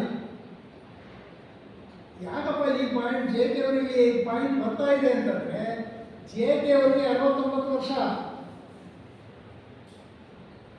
ಯೋಗದ ರೀತಿಯಲ್ಲಿ ಅವ್ರ ಶರೀರದ ದೌರ್ಬಲ್ಯವನ್ನು ಹೋಗಲಾಡಿಸೋದಕ್ಕೆ ಯೋಗ ಮಾಸ್ಟರ್ ವಯಸ್ಸು 27 ವರ್ಷ. ಮಾಸ್ಟರ್ ಯೋಗ ಟೀಚರ್ ವಯಸ್ಸು ಎಷ್ಟು? ಇವ್ರ ವಯಸ್ಸು 69. ಒಂದು ನ್ಯೂನತೆ ಕಾಣಿಸ್ಕೊಡ್ತು ಜೆ.ಕೆ. ಅವರ ಶರೀರದಲ್ಲಿ. ಆ ನ್ಯೂನತೆಯನ್ನು ಹೋಗಲಾಡಿಸೋಕ್ಕೋಸ್ಕರ, ಸರಿ ಮಾಡೋಕ್ಕೋಸ್ಕರ ಆ ಯೋಗ ಟೀಚರು ನಾನು ನಿಮ್ಮನೆಗೆ ಬರ್ತೀನಿ ಅಂತಂದ್ರು. ಇಲ್ಲ ನಿಮ್ಮಂಥವರು ಇಲ್ಲಿ ಕರ್ಸ್ಕೊಳ್ಳೋದು ಸರಿ ಇಲ್ಲ, ನಾನು ಬಂದೇ ಬರ್ತೀನಿ ಜೆ.ಕೆ. ಫೌಂಡೇಶನ್ಗೆ. ಜೆ.ಕೆ. ಫೌಂಡೇಶನ್ಗೆ ಅವ್ರು ಬರ್ತಾ ಇದ್ರು ಒಂದಷ್ಟು ದಿನ. ಆ ಹುಡುಗ ಬರೋಷ್ಟೊತ್ತಿಗೆ ಇವರು ಆ ಟ್ರೀಟ್ಮೆಂಟ್ ಹಾಲು, ಯೋಗ ಹಾಲನ್ನು ಸ್ವಚ್ಛವಾಗಿ ಗುಡಿಸಾಕಿ ಜಂಕಾನ ಹಾಕಿ ಹೇಗೆ ಮಾಡಬೇಕೋ ಹಾಗೆ ಮಾಡಿಬಿಡ್ತಾ ಇದ್ರು. ಇಲ್ಲಿ ಹುಡುಗ ದೊಡ್ಡವರು ಅನ್ನೋ ಪ್ರಶ್ನೆ ಅಲ್ಲ. ಹಿರಿಯರು ಯಾರಾದರೂ ಬಂದರೆ, ಉಪದೇಶಕ್ಕೆ ಯಾರಾದರೂ ಬಂದರೆ ಹೇಗೆ ಸ್ವೀಕರಿಸಬೇಕು ಅನ್ನೋದು ಇಲ್ಲಿ ಅವರು ತಿಳಿಸ್ತಾ ಇರೋ ಘಟನೆ. ಆ ಹುಡುಗನ ಹೆಸರು ಪಿ.ವಿ.ಕೆ. ದೇಶಿಕಾಚಾರ್. ಯೋಗ ಟೀಚರ್ ಹೆಸರು ಪಿ.ವಿ.ಕೆ. ದೇಶಿಕಾಚಾರ್. 27 ವರ್ಷ. ಟ್ರೀಟ್ಮೆಂಟ್ ತೆಗೆದುಕೊಂಡವರು ಇವರು 69 ವರ್ಷ. ಪ್ರಪಂಚಕ್ಕೆಲ್ಲ ತಿಳುವಳಿಕೆ ಕೊಡ್ತಾ ಇದ್ದಾರೆ. ಅಂಥ ವ್ಯಕ್ತಿ ಸಣ್ಣ ಹುಡುಗನ ಹೇಗೆ ಗುರುವಾಗಿ ಹಿರಿಯನಾಗಿ ಸ್ವೀಕರಿಸ್ತಾ ಇದ್ದಾರೆ ಅನ್ನೋದು ಇದು ಮುಖ್ಯ. ನಮ್ಮಲ್ಲಿ ಯಾರೋ ಒಬ್ಬರು ಬರ್ತಾರೆ ಅಂತ ಇಟ್ಕೊಳ್ಳಿ, ನಮ್ಮ ಸೊಸೈಟಿಗೆ ಬೇರೆ ಕಡೆಯಿಂದ. ಅವ್ರು ಇಂಟರ್ನ್ಯಾಷನಲ್ ಲೆಕ್ಚರ್, ನಾನು ಎಕ್ಸಾಂಪಲ್ ಕೊಟ್ಟಿದ್ದೆ. ಹೇಗೆ ಸ್ವೀಕರಿಸಬೇಕು ಅನ್ನೋದು ಈ ತಿಳುವಳಿಕೆ ಪಾಠ ಇದು ನಮಗೆ ಜೆ.ಕೆ. ಅವರು ತಿಳಿಸ್ತಾ ಇರೋದು. ಯಾವತ್ತಲ್ಲಿ ಅಂತಂದರೆ ಅದಿರೋದು anecdotes from the life of Krishna ಇದರಲ್ಲಿದೆ ನೋಡಿ ಹೇಗಿದೆ. ಅದಕ್ಕಾಗಿ ಪ್ರತಿಯೊಂದು ನಡತೆ ನಾವು ಹೇಗೆ ತಿಳ್ಕೋಬೇಕು ಈ ಘಟನೆಗಳೇ ಇಲ್ಲಿ ಪೂರ್ತಿ. ಅನಂತರ ಕರ್ಮದ ಬಗ್ಗೆ ಒಂದು ಪಾಯಿಂಟ್ ತಿಳಿಸ್ತಾರೆ. ಏನಪ್ಪ ಅಂತಂದರೆ, ಇಲ್ಲಿ ಒಂದು 50 ಜನ ಇದ್ದೀವಿ, 50 ಅಂತ ಅನ್ಕೊಳ್ಳೋಣ. ನಾವು ಹೀಗೆ ಯೋಚನೆ ಮಾಡಿದ್ರೆ ಇಂಥ ಉಪನ್ಯಾಸ ಕೊಡೋವಾಗ ನಾನು ಮನೆ ಕಡೆನೋ ನನ್ನ ಒತ್ತಡ ಕಡೆನೋ ಯೋಚನೆ ಮಾಡಿದರೆ ಪಕ್ಕ ಮನುಷ್ಯನಿಗೆ ಗೊತ್ತಾಗಲ್ಲ. ಇದು ಸಣ್ಣದು. ಹೊರಗಡೆ ಏನೋ ಕೋಪ ಬಂದ್ಬಿಡ್ತು ನಮಗೆ. ತಿರುಗಾಡ್ತಾ ಇರ್ತೀವಿ, ಬಸ್ಸಲ್ಲಿ ಯಾರೋ ಬಂದು ನೂಕ್ಬಿಡ್ತಾರೆ, ಮಾರ್ಕೆಟಲ್ಲಿ ಬೈಸ್ಕೊಂಡಿರ್ತೀವಿ, ಅವನು ಏನೋ ಜವಾಬ್ ಕೊಡ್ತೀವಿ. ಪ್ರತಿಯೊಂದಕ್ಕೂ ಫಲ ಇದ್ದೇ ಇದೆ. ಪ್ರತಿಯೊಂದಕ್ಕೂ ಇದನ್ನು ಇವರು ಹೇಳ್ತಾರೆ ಅನೆಕ್ಡೋಟ್ಸಲ್ಲಿ ಆಕಾಶಿಕ ರೆಕಾರ್ಡ್ಸ್ ಅಂತ ಉಪಯೋಗಿಸ್ತಾರೆ ಪದ. ಆಕಾಶಿಕ ರೆಕಾರ್ಡ್ಸ್ ಅಂತ ಪ್ರತಿಯೊಂದು ನಾವು ಮಾಡಿದಂಥ ಕೆಲಸ, ಯೋಚನೆ, ಭಾವನೆ, ಕೋಪದಿಂದ ಉಸಿರಾಡ್ತೀವಿ ನೋಡಿ. ಯಾರೋ ಗದರ್ ಕೊಡ್ತಾರೆ ನಮ್ಮನ್ನು, ಏನು ಕೆಲಸ ಇಲ್ಲ, ಎಲ್ಲರೂ ಅಲ್ಲಿ ಮೈ ಕಟ್ಟರೆ ನಿಂತ್ಕೊಂಡು ಮಾತಾಡ್ತಾರೆ, ಕೂತ್ಕೊಂಡು ಮಾತಾಡ್ತಾರೆ. ಈ ವಯಸ್ಸಾದ್ರೆ ಇದು ಬೇಕಾಗಿ ಮಕ್ಕಳಿಗೆ ಅನ್ನೋ ಭಾವನೆ ಬರುತ್ತೆ ಅಂತ ಇಟ್ಕೊಳ್ಳಿ. ರೆಕಾರ್ಡ್ ಆಗಿಬಿಡುತ್ತೆ ನಮ್ಮ ನಡತೆ ಆಕಾಶಿಕ ರೆಕಾರ್ಡ್ಸ್ ಅಂತ. ಇದನ್ನು ತೀರಿಸಲೇಬೇಕು. ಈಗಾಗಲಿ, ಇವತ್ತಾಗಲಿ, ನಾಳೆ ಆಗಲಿ, ಇನ್ನೊಂದು ಜನ್ಮದಲ್ಲಾಗಲಿ ಈ ಆಕಾಶಿಕ ರೆಕಾರ್ಡ್ಸು ಕರ್ಮದೇವತೆಗಳ ಹತ್ರ ಕೆಲಸ ಮಾಡಿಸಿ. ಅದು ಇಲ್ಲಿ ಹೇಳ್ತಾ ಇರೋ ಪಾಯಿಂಟ್ಸು. ಇವರ ಅನುಯಾಯಿ ಒಬ್ಬರು, ಅವರ ಹೆಸರು ಅಚ್ಯುತ ಪಟವರ್ಧನ್ ಅಂತ. ಅನುಯಾಯಿ ಎಲ್ಲಾದರೂ ಉಪನ್ಯಾಸ ಆದರೆ ಕೇಳೋಕೆ ಹೋಗೋರು, ಒಳ್ಳೆ ತಿಳುವಳಿಕೆ ಕೊಡ್ತಾರಪ್ಪ ಜೇಕೆಗಳು, ಅದನ್ನು ಕೇಳಿಸ್ಕೊಂಡ್ರೆ ನಮಗೆ ಬದಲಾವಣೆ ಬರುತ್ತೆ ಅಂತ ಹೇಳಿ ಅಚ್ಯುತ ಪಟವರ್ಧನ್ ಅವರು ಇವ್ರ ಜೊತೆ ಅನುಯಾಯಿ ಅಂತ ಅಂದ್ಕೊಂಡ್ರು. ಅವರು ಅಚ್ಯುತ ಪಟವರ್ಧನ್ಗೆ 22 ವರ್ಷ ವಯಸ್ಸಾದಾಗ ವಾಹನ ಚಲಾವಣೆ ಮಾಡ್ತಾ ಹೋಗ್ತಾ ಸ್ಪೀಡಾಗಿ ಹೋಗ್ತಾ ಇರೋವಾಗ ಒಬ್ಬ 22 ವಯಸ್ಸಿನ ಹುಡುಗ ಒಬ್ಬ ಕಾಡು ಸಿಕ್ಕಿಬಿಟ್ಟು ಸ್ವಲ್ಪ ಕಾಡು ಪ್ರದೇಶ, ಯಾರೂ ಇಲ್ಲ, ಹುಡುಗ ಮಾತ್ರ ಹೋದ. ಇವರು ಅಯ್ಯೋ ಸಿಕ್ಕಿದ್ರೆ ಗಲಾಟೆ, ಅದು ಇದು ಕೇಸು ಪಾಸು, ಇನ್ನು ಯಾಕಪ್ಪ ಅಂತ ಹೇಳಿ ಚಲಾವಣೆ ಮಾಡ್ಕೊಂಡು ಮುಂದೋದ. ಕೇಸೇನೋ ಆಗಲಿಲ್ಲ, ಕೇಸು ಆಗಲಿಲ್ಲ. ಆದರೆ ಅಚ್ಯುತ್ ಪಟವರ್ಧನ್ ಅವರಿಗೆ 48ರಲ್ಲಿ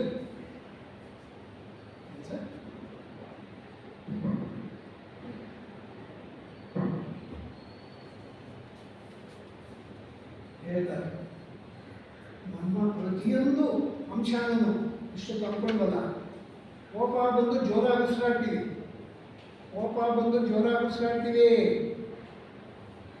ಅದು ಸಮೇತ ಕರ್ಮದ ಅಡಿಯಲ್ಲೇ ಬರುತ್ತೆ. ಆಮೇಲೆ ಕರ್ಮದ ಡಿಸ್ಕ್ರಿಪ್ಷನ್ ಕೊಡುವಾಗ ಅಕರ್ಮ, ವಿಕರ್ಮ, ದೃಢ ಇತ್ಯಾದಿ ಎಲ್ಲ ಹೇಳ್ಕೊಂಡು ಹೋಗ್ತೀವಿ ನಾವು. ಈ ಸ್ಟೇಜ್ ಮೇಲೆ ಕೇಳೋರು ಇದ್ದಾರೆ ಅಂತ ಹೇಳಿ ಏನು ಬೇಕೋ ಹೇಳ್ತೀವಿ. ಅದು ಹೇಳಿಲ್ಲ, ಏನು ಆಕಾಶಕ ರೆಕಾರ್ಡ್ ಆಗಿರುತ್ತೆ ನಮ್ಮ ನಿವೃತ್ತಿಗಳು, ಅದನ್ನು ಮುಂದೆ ಅನುಭವಿಸಲೇಬೇಕು ಅಷ್ಟೇ. ಹಿಂಗೆ ಮಾಡಿದೆಯಲ್ಲಯ್ಯ ಅಂತ. ಏನಪ್ಪ ನಾನೇ ಮರ್ತೋಗಿದ್ದೆ, ಯಾರು ಗೊತ್ತಿಲ್ಲ, ಸುಮ್ಮನೆ ಬಿಟ್ಟಿದ್ದೆ ಅಂತೇಳಿ ಅಚ್ಯುತ್ ಪಟವರ್ಧನವರು ತಪ್ಪೋದಿಲ್ಲಪ್ಪ, ಅನುಭವಿಸ್ಬೇಕು ಅಂತೇಳಿ ತಿಳಿಸ್ತಾರೆ. ಇದು ಯಾಕೆ ಇಲ್ಲಿ ಬರುತ್ತೆ ಅಂತಂದರೆ, ನಮ್ಮಲ್ಲಿ ನಾವು ನಿವೃತ್ತಿಯನ್ನು ಹೇಗೆ ಸರಿ ಮಾಡ್ಕೋಬೇಕು ಅಂತ. ಯಾರೋ ನೋಡಲಿಲ್ಲ ಅಂದರೆ ನೋಡೋನೊಬ್ಬ ಇದ್ದಾನೆ, ಯಾರು ನೋಡಲಿಲ್ಲ. ಅದಕ್ಕಾಗಿ ಎಚ್ಚರಿಕೆಯಿಂದ ಜೀವನ ಮಾಡಬೇಕು ಅಂತ ಹೇಳಿ ನಿಮಗೆ ತಿಳಿಸ್ತಾರೆ. ಅನಂತರ ಇದು ಬಹಳ ಮುಖ್ಯ. ಹೆಣ್ಣಾಗಲಿ ಗಂಡಾಗಲಿ ನಡವಳಿಕೆಗಳು ಹೇಗಿರಬೇಕು ಅನ್ನೋದು ಇಲ್ಲಿ ಇನ್ನೊಂದು ಅಂಶ. ಒಂದು 1920 ಯುಕ್ತ ವಯಸ್ಸು ಮದುವೆ ಆಗೋ ಯುಕ್ತ ವಯಸ್ಸು ಹೇಗೆ ಬರುತ್ತೆ? ಯುಕ್ತ ವಯಸ್ಸು 30 ಯುಕ್ತ ವಯಸ್ಸು. ಶರೀರದ ಯಾವ ದೌರ್ಬಲ್ಯದಿಂದ ಆಸ್ಪತ್ರೆಗೆ ಅಡ್ಮಿಟ್ ಮಾಡ್ತಾರೆ ನಾನ್ ಡಿಸೆಂಟ್ಗಳು. ಇವರು ಯಾರನ್ನ ಜೇಕೆ ಅವ್ರನ್ನ, ಅಲ್ಲಿರೋ ಡಾಕ್ಟ್ರು ನರ್ಸು ಒಳ್ಳೆ ಟ್ರೀಟ್ಮೆಂಟ್ ಕೊಡ್ತಾರೆ. ಎಲ್ಲರಿಗೂ ಕೊಡ್ತಾರೆ, ಒಳ್ಳೆಯವ್ರು ಬಿಡಿ, ಡಾಕ್ಟ್ರು ನರ್ಸು ಒಳ್ಳೆಯವರು, ಎಲ್ಲರಿಗೂ ಒಳ್ಳೆಯ ರೀತಿಗೆ ಮಾಡ್ತಾರೆ. ಅವರು ಆನಿವರ್ಸರಿ ಒಂದಿನ ಇನ್ನೇನು ಡಿಸ್ಚಾರ್ಜ್ ಮಾಡ್ಕೊಂಡು ಹೋಗ್ಬೇಕು ಜೇಕೆ ಅವ್ರನ್ನ, ಬರ್ತಾರೆ ಆನಿವರ್ಸರಿ. ಬರ್ತಾ ಇರೋವಾಗ ಕಿಟಕಿಲಿ ಗಮನಿಸ್ತಾರೆ, ಜೇಕೆ ಅವರು ಆ ನರ್ಸನ್ನು ನೋಡ್ತಾ ಇರ್ತಾರೆ. ನರ್ಸನ್ನು ಇಲ್ಲಿನ ನಡವಳಿಕೆಗಳು ನಮ್ಮ ನಡವಳಿಕೆಗಳು ಹೇಗಿರಬೇಕು ಅಂತ ಅದು ಮುಖ್ಯ. ಇಲ್ಲಿ ಜೇಕೆ ಅವರು ನರ್ಸನ್ನು ನೋಡ್ತಾ ಇರ್ತಾರೆ, ಅದನ್ನು ಮೇಡಮ್ ನೋಡ್ತಾರೆ.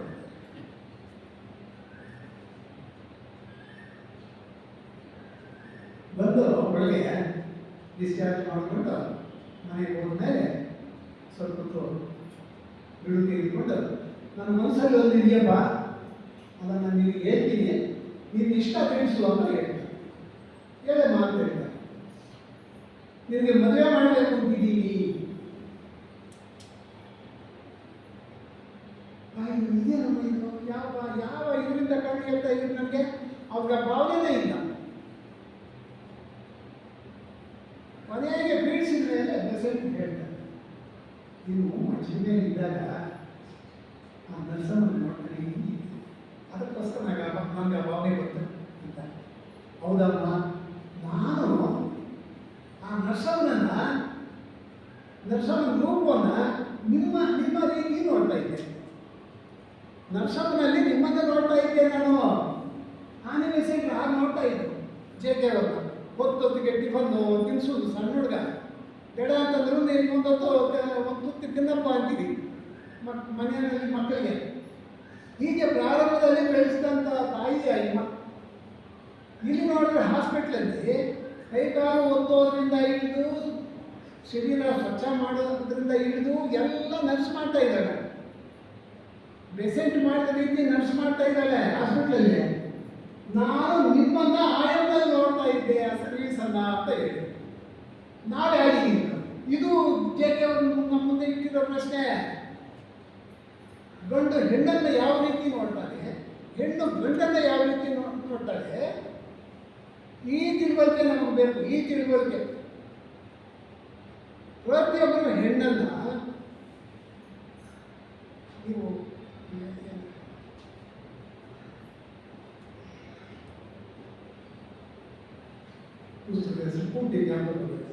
The science of sacrifice. ಯಾವುದಾದ್ರೂ ಒಂದು ವ್ಯವಸ್ಥೆಯಲ್ಲಿ ಪೂಜೆಯಲ್ಲಿ ತೊಡಗಿರೋವಾಗ ನಾವು ಹೇಗೆ ನಡ್ಕೊಳ್ಳಬೇಕು ಅಂತ ಇದೆ ಆ ಬುಕ್ಕಲ್ಲಿ ಲೆಡ್ಬಿಟ್ ಅವರು ಬರ್ತಿದ್ದಾರೆ. The science of sacrifice. ಅದರಲ್ಲಿ ಪೂಜೆಯಲ್ಲಿ ತೊಡಗೋವಾಗ, ಒಂದು ವ್ಯವಸ್ಥೆಯಲ್ಲಿ ತೊಡಗೋವಾಗ, ಒಂದು ಕಾರ್ಯಕ್ರಮದಲ್ಲಿ ತೊಡಗೋವಾಗ ಒಬ್ಬರಿಗೊಬ್ಬರು ಹೇಗೆ ನಡವಳಿಕೆ ಇರಬೇಕು ಅನ್ನೋದನ್ನು ಇವರು ಗಮನಕ್ಕೆ ತರ್ತಾರೆ. ನಾನು ಆಯಮ್ಮನಲ್ಲಿ ನಿಮ್ಮನ್ನು ನೋಡ್ತಾ ಇದ್ದೆ, ಅಮ್ಮನ ರೂಪದಲ್ಲಿ ನರ್ಸಲ್ಲಿ. ನನಗೆ ಮದುವೆ ಅಂತ ಇದ್ದೀರಲ್ಲ, ಇದೇನಿದು ಅಂತ. ಆಮೇಲೆ ತಪ್ಪೈತು, ಅದು ಬೇರೆ. ಈ ನಡವಳಿಕೆ ನಮಗೂ ಇರಬೇಕು. ಆ ಸೈನ್ಸ್ ಆಫ್ ಸ್ಯಾಕ್ರಮೆಂಟ್ಸಲ್ಲಿ ಲೆಡ್ಬಿಟ್ ಅವರು ನೇರವಾಗಿ ಸ್ವಂತಾನೇ ಬಂದ್ರು ಅಥವಾ ಉಜ್ಜಯಿನಿಯಲ್ಲಿ ಒಂದು ಆಶ್ರಮ ಇದೆ.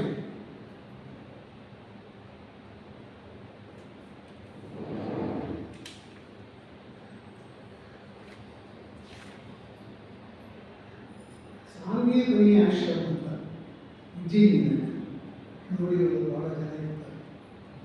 ಒಂದು ವೇಳೆ ಇಲ್ಲ, ಅವಕಾಶ ಸಿಕ್ಕಿದಾಗ ನಾವು ಹೋಗ್ತೇವೆ ಉಜ್ಜಯಿನಿಗೆ ಇದ್ದರೆ ದಯವಿಟ್ಟು ಆಶ್ರಮಕ್ಕೆ ಹೋಗಿ. ಅಲ್ಲಿ 64 ವಿದ್ಯೆಗಳ ಕಲೆಗಳ ಅಚ್ಚುಕಟ್ಟಾಗಿ ಕಲೆಗಳೆಲ್ಲ ರೂಪಿಸಿದ್ದಾರೆ. ಅದನ್ನು ಲೆಡ್ಬಿಟ್ರವರು ಸ್ಯಾಕ್ರಮೆಂಟ್ಸ್ ಅಲ್ಲಿ ಬರ್ತಾರೆ. ಅಲ್ಲಿ ಗಮನಿಸಿ ಬಂದರು. ಯಾಕೆಂದರೆ ಇವರು ಬೆಳಗ್ಜೀವಿ, ಆಂತರಿಕವಾಗಿ ಜ್ಞಾನವನ್ನು ಹೆಚ್ಚು ಮಾಡಿಕೊಂಡಂಥ ಜೀವಿ.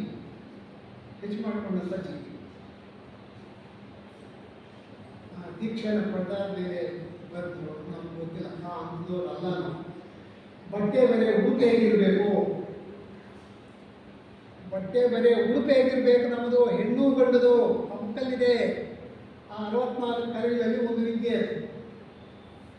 64 ಕಲೆಗಳಲ್ಲಿ ಒಂದು ವಿದ್ಯೆ ಅದು ಉಡುಪು. ನಾಳೆಯಿಂದ ಏನಾದರೂ ನಮ್ಮ ಶರೀರ ಕಾಣೋ ರೀತಿಯಲ್ಲಿ ನಾವು ಉಡುಪು ಧರಿಸಿದ್ರೆ ಬದಲಾವಣೆ ಮಾಡಿಕೊಳ್ಳೋಣ. ಇದರಲ್ಲಿ ಬಂದಿರೋದು, ಆ ಮದುವೆ ವಿಷಯದಲ್ಲಿ ಬಂದಿರೋದು ಇದೆಲ್ಲ. ಅದು ಪೇಜ್ಗಟ್ಟಲೆ ಇದೆ, ಅದು ಪ್ಯಾರಾಗಟ್ಟಲೆ ಬಂದಿದ್ದಾರೆ ಆ ಬುಕ್ಕಲ್ಲಿ. ನಾನು ಒಂದು ಲೈನಲ್ಲಿ ಇಲ್ಲಿ ಬರ್ಕೊಂಡಿದ್ದೀನಿ, ಒಂದು ಲೈನಲ್ಲಿ. ಅದಕ್ಕಾಗಿ ನಾವು ಹೇಗಿರಬೇಕು, ಪ್ರತಿಯೊಬ್ಬರಲ್ಲೂ ಮಾತೃರೂಪದಲ್ಲಿ ಗಂಡು ನೋಡಬೇಕು ಹೆಣ್ಣನ್ನು, ಹೆಣ್ಣು ಗಂಡಸನ್ನು ತಂದೆ ರೂಪದಲ್ಲಿ ನೋಡಿ ಹೇಗಿದೆ. ಅದು ಇಲ್ಲಿ ಬಂದಿರೋದು JK ಅವರ ಮದುವೆ ವಿಷಯ.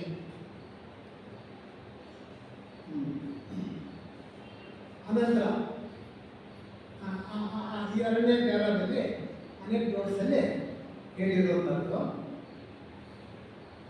ಈ ಇಷ್ಟೊತ್ತು ನೋಡಿದ್ರಲ್ಲ, ಇವರು ಹೊರಗಡೆ ಏನು ಉಪನ್ಯಾಸಗಳಲ್ಲಿ ಕರ್ಮ ಪುನರ್ಜನ್ಮ ಹೇಳ್ತಾ ಇಲ್ಲ. ಚರ್ಚೆ ಬಂದು ಕ್ವಶನ್ ಆನ್ಸರ್ಸಲ್ಲಿ ಅದು ಬರುತ್ತೆ. ಏನು ನೀವು ದೇವರು ಇದ್ದಾರೆ ಇಲ್ಲ ಅಂತಲೇ ಹೇಳೋದಿಲ್ವೇ, ಹಾಗೆ ಹೀಗೆ ಅಂತ ನಮ್ಮಲ್ಲಿ ಯಾವಲ್ಲೋ ಅವರು ದೇವ್ರ ಬಗ್ಗೆ ಚಕಾರ ಇರೋದಿಲ್ಲ. ಇಲ್ಲಿ ಹೇಳಿದ್ದಾರೆ ದೇವ್ರ ಬಗ್ಗೆ ಏನು ಹೇಳಿದ್ದಾರೆ ಅಂತ, ಅದನ್ನು ಹೇಳೋಣ. ಕೃಷ್ಣಮೂರ್ತಿ 100 years ಬುಕ್ಕಲ್ಲಿ ಆಗಿರೋದು ಏನಪ್ಪ ಅಂತಂದರೆ, ಪುನರ್ಜನ್ಮ ವಾಸ್ತವಿಕವೇ ಅಂತ ರಾಧಾಜಿಯವರು ಪ್ರಶ್ನೆ. ರಾಧಾಜಿಯವರು ಕೇಳಿದಂಥ ಪ್ರಶ್ನೆ, ಈ ಪುನರ್ಜನ್ಮ ಅದು ಇದು ಅಂತ ಕೇಳ್ತಾರಲ್ಲ, ಸಾಮಾನ್ಯ ಜನರಿಗೆ ಇದು ಅರ್ಥ ಆಗ್ತದೆ. ಇದು ವಾಸ್ತವಿಕನಾ? ದೇಶಕಾಚಾರ್ಯ ಎಷ್ಟೊತ್ತು ಕೇಳಿಸ್ಕೊಂಡಿದ್ದೀವಿ, ಕಾಲಾಕ್ಷರಗಳು ನಾವು ಅನುಭವಿಸಲೇಬೇಕು. ಸಣ್ಣ ಪುಟ್ಟದ ಕೂಡ ಅನುಭವಿಸ್ಬೇಕು. ಇದು ಸಮೇತ ಹೌದು ರಾಧಾಜಿ ಅಂತ. ಪುನರ್ಜನ್ಮ ವಾಸ್ತವಿಕ. ಏನೇನು ಇವಾಗ ತಿಳ್ಕೊಂಡಿದ್ದೀವಿ ಇದರಂತೆ ನಾವು ನಡೆದರೆ ಒಂದು ಬದಲಾವಣೆ, ಇದರಂತೆ ನಡೆದರೆ ನಾನು ಲೆಕ್ಕ ಪ್ರಕಾರ ನಾನು ಹಾಗೆ ಇರ್ತೀನಿ ಅಂತಂದು ಇರ್ಬೋದು. ಜನ್ಮ ಜಾಸ್ತಿ ಆಗುತ್ತೆ, ತೀರಿಸಬೇಕಾಗುತ್ತೆ. ಎವಲ್ಯೂಷನಲ್ಲಿ ಇದಕ್ಕೆ ಹೋಗ್ತೀವಿ, ಅದು ಡೀಟೇಲ್ ಕೊಡ್ತಾರೆ ರಾಧಾಜಿ ಅವರಿಗೆ. ಡೀಟೇಲ್ ಹೌದು, ಏನಾದರೂ ವ್ಯತ್ಯಾಸ ಇದ್ದರೆ ಜನ್ಮ ಎತ್ತಬೇಕು. ಅದಕ್ಕೆ ಉದಾಹರಣೆ ಇನ್ನೊಂದು ಪ್ಯಾರಾದಲ್ಲಿ ಕೊಡ್ತಾರೆ. ಅವರು ಇದು ನಡೆದ ಘಟನೆ 1984ರಲ್ಲಿ ಓಹಾಯ್, ಅಮೆರಿಕದ ಒಂದು ಏರಿಯಾ ಓಹಾಯ್. ಅಲ್ಲಿ ಮೇರಿ ಜಂಬಾಲಿಸ್ಟ್ ಅನ್ನೋರು, ಹೆಣ್ಣು, ಅವರು ಕೃಷ್ಣಮೂರ್ತಿಯವರ ಜೊತೆಯಲ್ಲಿ ನಿತ್ಯಾನಂದ ಹೇಗಿದ್ನೋ ತಮ್ಮ ಆ ರೀತಿ ಇರ್ತಾರೆ. ಆ ಜಂಬಾಲಿಸ್ಟವರು ಕೃಷ್ಣಮೂರ್ತಿಯವರು ತಮ್ಮನು ಕೃಷ್ಣಮೂರ್ತಿಯವರ ಹತ್ರ ಹೇಗಿದ್ನೋ ಒಡಂಬಡಿಕೆ ಲವಲವಿಕೆ ಹಾಗಿರ್ತಾಳೆ ಅಮ್ಮ. ಬುದ್ಧಿ ಗೊತ್ತಿಲ್ಲ ಅಂತ ಹೇಳೋ ಬರೋಲ್ಲ ಇಲ್ಲಿ. ಆದರೂ ಆಮೇಲೆ ಜಂಬಾಲಿಸ್ಟನ್ನು ಕೇಳಿಬಿಡ್ತಾರೆ ಕೃಷ್ಣಮೂರ್ತಿ. ಒಂದು ವೇಳೆ ನಾನು ನಿಮ್ಮನ್ನು ಗಮನಿಸ್ತಾ ಇದ್ದರೆ, ನಿಮ್ಮ ನಡವಳಿಕೆಗಳು ಒಡನಾಟ ಇದೆಲ್ಲ ಗಮನಿಸ್ತಾ ಇದ್ದರೆ, ನೀವು ನನ್ನ ತಮ್ಮನ ಪುನರ್ಜನ್ಮ ಇರಬಹುದು, ನಿತ್ಯಾನಂದನ ಪುನರ್ಜನ್ಮ ಇರಬಹುದು, ನೀವೇ ನಿತ್ಯಾನಂದನಿರಬಹುದು ಅಂತ ಕೇಳಿಬಿಡ್ತಾರೆ. ಯಾಕೆ ಅಂತಂದರೆ ಇಲ್ಲಿ ರಾಧಾಜಿಯವರ ಪುನರ್ಜನ್ಮ ವಾಸ್ತವಿಕ ಇದೆಯಾ ಅಂತ ಕೇಳಿದ್ದಕ್ಕೆ ಇನ್ನೊಂದು ಪ್ಯಾರಾದಲ್ಲಿ ಬರೋದಿಲ್ಲ.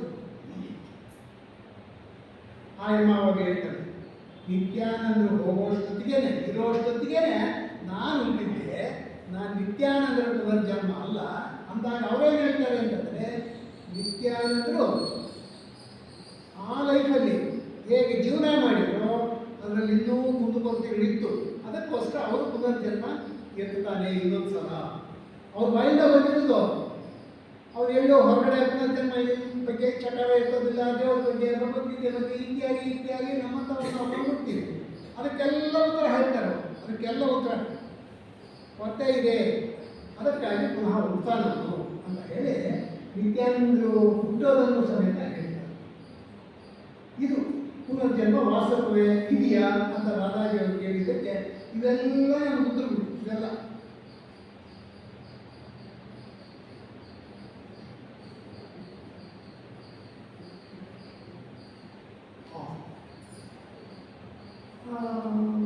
ಅನಂತರ ಮುಖ್ಯವಾದ ಒಂದು 2-3 ತಿಳಿಗೆ ಹಾಕೋಣ.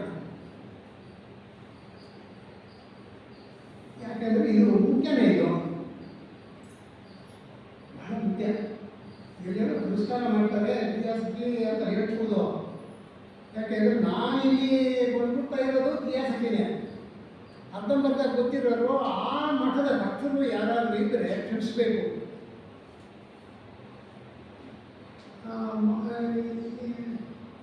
ಯೋಗಿ ರಜನೀಶ್ ಕೇಳಿರ್ಬೋದು, ರಜನೀಶ್ ಆಶ್ರಮ ಅಲ್ಲಿ ಹೇಳ್ತೀನಿ.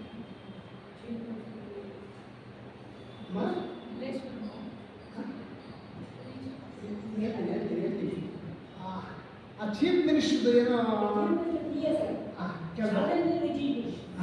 ಶಾಲಿನಿ ರಜನೀಶ್ ಅಲ್ಲ, ಯೋಗಿ ರಜನೀಶ್. ಯೋಗಿ ರಜನೀಶ್ ಒಂದು ಗುರುಪೀಠ ಇದೆ.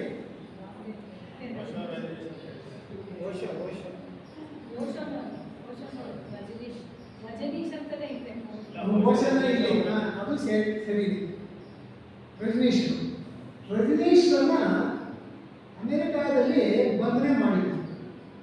ಅಮೆರಿಕಾದಲ್ಲಿ ಅವರೆಲ್ಲ ಉಪನ್ಯಾಸಗಳು ಕೊಡಬೇಕಾಗಿದ್ದರೆ ರಜನೀಶ್ ಬಂದು ಕೂತ್ಕೊಂಡು ಉಪನ್ಯಾಸ ಕೇಳ್ಕೊಂಡು ಹೋಗೋದು. ಮುಖಪರಿಚಯ ಇದೆ ಅಷ್ಟು ಮಾತ್ರ. ಆದರೆ ಈ ವ್ಯಕ್ತಿಗೆ ಅವ್ರು ಮಾಡಬೇಕು ಇಲ್ಲೆಲ್ಲ ಗೊತ್ತು. ಅವ್ರ ಆಶ್ರಮಕ್ಕೆ ಹೋಗ್ದಿರ ಇದ್ರು, ಅವ್ರನ್ನ ಗಮನಿಸಿರ ಇದ್ರು, ಪ್ರತಿಯೊಂದು ಗೊತ್ತು. ಅಲ್ಲಿ ಅರೆಸ್ಟ್ ಮಾಡ್ತಾರೆ, ಜೈಲಿಗೆ ಹಾಕ್ತಾರೆ. ಎಷ್ಟು ವರ್ಷ ಅಂದರೆ ಜೀವಾವಧಿ ರಜನೀಶ್ವರನ್ನ ಅಮೆರಿಕಾದಲ್ಲಿ. ಕಾರಣ ಏನು ಅಂತಂದರೆ ಅವ್ರ ಬೋಧನೆ ಹಾಗೆ. ಅವ್ರ ಬೋಧನೆ ಹಾಗೆ ಏನಪ್ಪ ಅಂತಂದರೆ ಸಣ್ಣದ ಕೇಳಿಸ್ಕೊಳ್ಳೋಣ. ಇಷ್ಟೊತ್ತು ಅದೇನು ಪಾಯಸ ಸಿಹಿ ಚೆನ್ನಾಗಿದೆ, ಮಧ್ಯಾಹ್ನ ಅದೇ ಇರಲಿ, ಚೆನ್ನಾಗಿದೆ, ರಾತ್ರಿ ಅದೇ ಇರಲಿ, ಬೆಳಗ್ಗೆ ಅದೇ ಇರಲಿ, ನಾಳೆ ಅದೇ ಇರಲಿ, ನಾಳೆ ಅದೇ ಇರಲಿ ಅಂತಂದ್ರೆ ಏನಾಗುತ್ತೆ? ನಾವು ನಮಗೆ ಆರೋಗ್ಯದಲ್ಲಿ ಏರ್ಪೇರೆ ಆಗುತ್ತೆ, ಜೀವನ ವ್ಯತ್ಯಾಸ ಮಾಡ್ಕೊಳ್ತೀವಿ. ಆದರೆ ನೀನು ಕೆಟ್ಟದ್ದು ಎಷ್ಟಾದರೂ ಮಾಡಯ್ಯ, ವಿವರಣೆ ಬೇಡಿ. ವಿವರಣೆ ಗೊತ್ತು ನಮಗೆ, ಹೇಳ್ಕೊಳ್ಳೋದು ಬೇಡಿ. ನೀನು ಕೆಟ್ಟದ್ದು ಎಷ್ಟಾದರೂ ಮಾಡ್ತಾನೆ, ಇವತ್ತು ಮಾಡಬೇಕು, ನಾಳೆನೂ ಮಾಡು. ಲೈಫೆಲ್ಲ ಮಾಡ್ತಾ ಇರೋದು.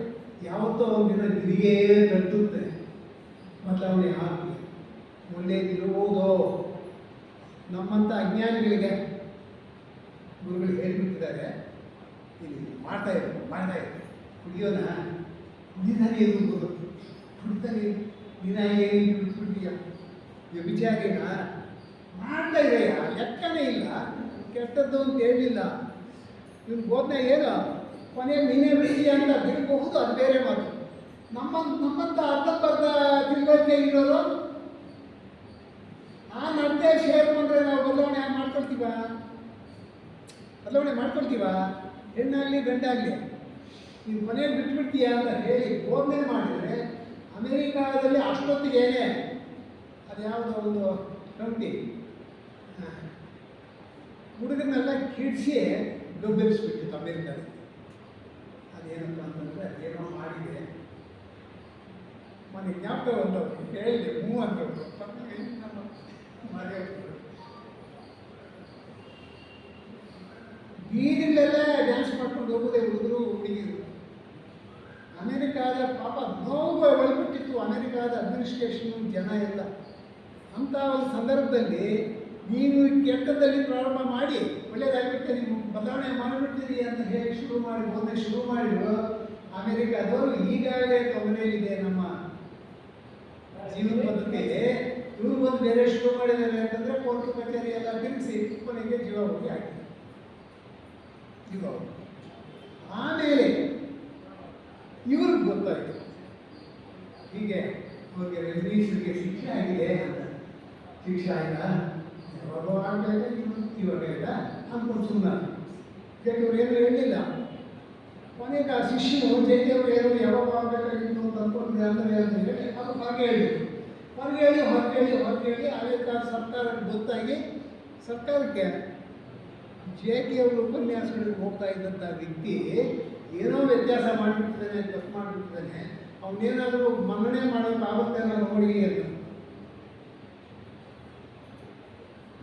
ಅವರು ಪ್ರಪಂಚಕ್ಕೆಲ್ಲ ತಿಳುವಳಿಕೆ ಕೊಡುವಂಥ ವ್ಯಕ್ತಿ ಅದಕ್ಕೆ ಹೋಗ್ತಾ ಇದ್ದಾರೆ ಅಂತಂದರೆ ಏನೋ ವ್ಯತ್ಯಾಸ ಆಗಿರ್ಬೋದು ಅಂತ. ಕೊನೆಗೆ ಅಮೆರಿಕಾದ ಸರ್ಕಾರ ಕೋರ್ಟ್ ಮೂಲಕ ಆತನ ಪಾಸ್ಪೋರ್ಟನ್ನು ನಿಷ್ಕ್ರಿಯ ಅಂತಂದರೆ ಇನ್ನು ಯಾವ ದೇಶಕ್ಕೂ ಹೋಗ್ಬೋದು.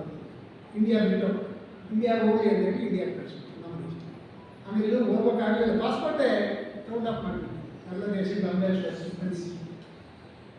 ನೋಡಿ ಹೇಗಿದೆಯಾ ಗುರುಪೀಠ ಯಾವುದು, ತಿಳುವಳಿಕೆ ಯಾವುದು, ಎಂಥ ತಿಳುವಳಿಕೆ ಇರೋ ಕಡೆ ನಾವು ಹೋಗಬೇಕು, ಇದು ಮುಖ್ಯ. ಇಲ್ಲಿ ಅವರು ಏನೂ ಹೇಳಲಿಲ್ಲ. ಅವ್ರ ಹತ್ರ ಹೋಗೋರು ತಿಳುವಳಿಕೆ ಇದು ಕೊಡ್ತಾ ಇದ್ದಾರೆ ಥಿಯಾಸಫಿಕಲ್ ಸೊಸೈಟಿನಲ್ಲಿ ಅಂತಂದರೆ ಥಿಯಾಸಫಿ ಬೇರೆ, ಅವ್ರ ಬೋಧನೆ ಬೇರೆ ಅಲ್ಲ. ಇದೆ ನಾವು ಅಂದ್ಕೊಂಡ್ರೆ ಬೇರೆ. ಯಾಕೆಂದರೆ ನೇರವಾಗಿ ಕರ್ಮ ಪುನರ್ಜನ್ಮ ಹೇಳೋದು ಉದಾಹರಣೆ ಕೊಡ್ತಾ ಮುಂದಕ್ಕೆ ಹೋಗಿ ಎಚ್ಚರಿಕೆ ಅರಿವು, ಎಚ್ಚರಿಕೆ ಅರಿವು. ಏನು ಎಚ್ಚರಿಕೆ ಅರಿವು ನಾವು ಇರಬೇಕಾಗಿರೋದು? ಎಚ್ಚರಿಕೆ ಅರಿವಿನ ಬಗ್ಗೆ 1 ಗಂಟೆ ಹೊತ್ತು ಹೊಡಿತೀವಿ ಉಪನ್ಯಾಸ. ಸಂಸರಣೆಯಲ್ಲಿ ಮಾನವಾತೀತನಾಗಬೇಕಾಗಿದ್ದರೆ 1ನೇ ದೀಕ್ಷೆ 2, 3, 4 ಹೀಗಿದೆ ಅಂತ ಅಂದ್ಕೊಂಡಿದ್ದೀವಲ್ಲ. 1ನೇ ದೀಕ್ಷೆ ಪಡಿಬೇಕಾಗಿದ್ದರೆ ನೀನು ವಿವೇಕಿಯಾಗಿರಬೇಕು. ಅದು ಎಚ್ಚರಿಕೆ. ನೀನು ತಿಳ್ಕೊಳ್ಬೇಕಾಗಿರೋದು ಅರಿವು. ನೋಡಿ ಹೇಗಿದೆಯಾ? ಪರೋಕ್ಷವಾಗಿ ಹಾಗೆ ಹೇಳ್ತಾ ಇದ್ದಾರೆ, ಪ್ರತ್ಯಕ್ಷವಾಗಿ ಇದು ತಿಳುವಳಿಕೆ ಇವರು ಜೈಗೆ. ಅದಕ್ಕಾಗಿ ಬಹಳ ಸೂಕ್ಷ್ಮವಾದ ವಿಷಯಗಳಿರಲ್ಲ.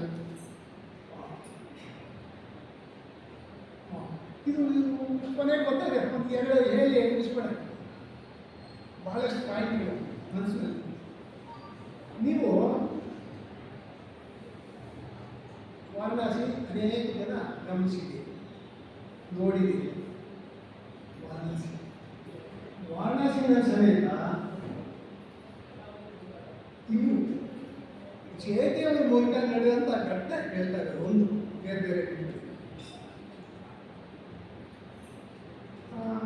ಅವರ ಹೆಸರು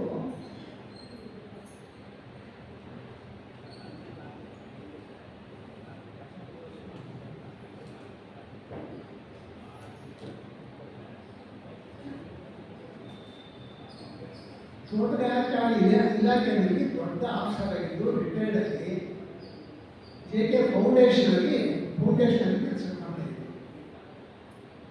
ಅವರು ಈ JK ಫೌಂಡೇಶನ್ ಸಂಬಂಧಪಟ್ಟ ಹಾಗೆ ಯಾರಾದರೂ JK ಫೌಂಡೇಶನ್ ನೋಡಿರ್ತೀರಿ, ಅಡಿಯಾರು ನೋಡಿರೋರು, ವಾರಣಾಸಿ ನೋಡಿರೋರು. ಅಲ್ಲಿಗೆ ಒಂದು 2 ಕಿಲೋಮೀಟರ್ ದೂರದಲ್ಲಿ ಒಂದು ಸಣ್ಣ ಹಳ್ಳಿ, ಹೆಸರು ಬರ್ತಿದ್ದೀನಿ. ಆ ಹಳ್ಳಿ ಪಕ್ಕದಲ್ಲೇ ಒಂದು 8 ಎಕರೆ ನಮ್ಮ JK ಫೌಂಡೇಶನ್ ಸೇರಿದಂಥ ಜಾಗ. ಇವರು ತೋಟಗಾರಿಕೆ ಇಲಾಖೆಯಲ್ಲಿ ನಿವೃತ್ತಿ ಪಡೆದಂಥ ವ್ಯಕ್ತಿ.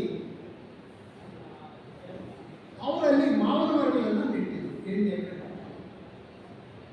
ಮಾವಿನ ಮರಗಳು ನೆಟ್ಟ ಆದಮೇಲೆ ಬಹಳಷ್ಟು ಚೆನ್ನಾಗಿ ಅದನ್ನು ಬೆಳೆಸಿದ್ರು. ಅಷ್ಟು ಗಿಡಗಳಾಯಿತು. ಹೂವು ಬಿಡಲಿಲ್ಲ, ಹಣ್ಣು ಬಿಡಲಿಲ್ಲ. ಹಣ್ಣು ಇಲ್ಲ. ಕೊನೆಗೆ ಒಂದು ತೀರ್ಮಾನಕ್ಕೆ ಬಂದರು, ಇಷ್ಟು ವರ್ಷ ಆಯಿತು ಈ ಗಿಡ ಹಾಗೆ ಇದನ್ನು ಹೊಡೆದಾಕ್ಬಿಟ್ಟು ಬೇರೆ ಏನಾದರೂ ಮಾಡೋಣ ಅಂತ ಮನಸ್ಸು ಮಾಡಿ. ಅದೇ ಕಾಲಕ್ಕೆ JK ಫೌಂಡೇಶನ್ ಹೋದ್ರು. JK ಫೌಂಡೇಶನ್ ಹೋದ್ಮೇಲೆ ನೀವು ನೋಡಬೇಕು ಅಂತ ಹೇಳ್ತಾ ಇದ್ದೀನಿ. ಹೋದರೆ ವಾರಣಾಸಿಗೆ ಆ ಸ್ಥಳಕ್ಕೆ ಹೋಗ್ಬಿಟ್ಟು ಬರಬೇಕು. ಮಾವಿನ ಮರಗಳನ್ನು ಹೊಡೆದಾಕಬೇಕು ಅಂತ ಇದ್ದೀನಿ. ದೊಡ್ಡ ಮರಗಳು ಕಾಯಿ ಬಿಡಿಲ್ಲ, ಹೂವು ಇಲ್ಲ ಅಂತ ಅಂದರು. JK ಅವ್ರ ಜೊತೆ ವಾಕ್ ಮಾಡ್ತಾ JK ಅವರು ಹಾಗೆ ಸುತ್ತಾಡಿಕೊಂಡು ಎಲ್ಲ ಆ 8 ಎಕರೆ ಮಾವಿನ ಮರಗಳೆಲ್ಲ ಮುಟ್ಕೊಂಡು ಮಾವಿನ ಮರಗಳೆಲ್ಲ ಟಚ್ ಮಾಡಿ ಬಂದು ಕೊನೆಗೆ ಏನು ತೀರ್ಮಾನ ಮಾಡಿದ್ವಿ ಅಂತ ಕೇಳಿದ್ರು JK ಅವರು. ಹೊರಟಾಗಬೇಕು ಇದ್ದೀನಿ ಅಂತ. ಮಡಿಬೇಡಿ, ಮುಂದಿನ ವರ್ಷ ಹೂವು ಅಂತ ಬಿಡ್ತಾರೆ. ನೋಡಿ ಹೇಗಿದೆಯೋ ಶಕ್ತಿ ಸಾಮರ್ಥ್ಯಗಳು. ತನ್ನ ವ್ಯಕ್ತಿ ಬರೀ ಮನುಷ್ಯರು ನಮ್ಗೆ ಕಾಣಿಸ್ತಾ ಇದ್ದಾರೆ. ಮಾನವಾತೀತರ ಆಗೋಗಿದ್ದಾರೆ. ಅಷ್ಟೊತ್ತಿಗೆ ಮಾನವಾತೀತರ ಆಗೋಗಿದ್ದಾರೆ. ಅದಕ್ಕಾಗಿ ಈ ಮಾತು ನೀವು ನೋಡೋಕೆ ಸಾಧ್ಯ ಇದೆ, ಆ ಮರಗಳನ್ನು ಮುಟ್ಟೋಕೆ ಸಾಧ್ಯ ಇದೆ. 8 ಎಕರೆನೂ ಇವಾಗಿಲ್ಲ ಮರಗಳು. ಕಾರಣ ಏನು ಅಂತಂದರೆ ಅಲ್ಲಿ ಒಂದು ಸ್ಕೂಲ್ ಕಟ್ಟಿಬಿಟ್ಟಿದ್ದಾರೆ ನಮ್ಮ JK ಫೌಂಡೇಶನ್. ಆ ಕಟ್ಟಡ ಕಟ್ಟೋ ಕಡೆ ಕೆಲವು ಮರಗಳನ್ನು ಹೊಡೆದಿದ್ದಾರೆ, ಕೆಲವು ಮರಗಳು ಇದೆ. ನೀವು ನೋಡಬಹುದು ಮರಗಳನ್ನು.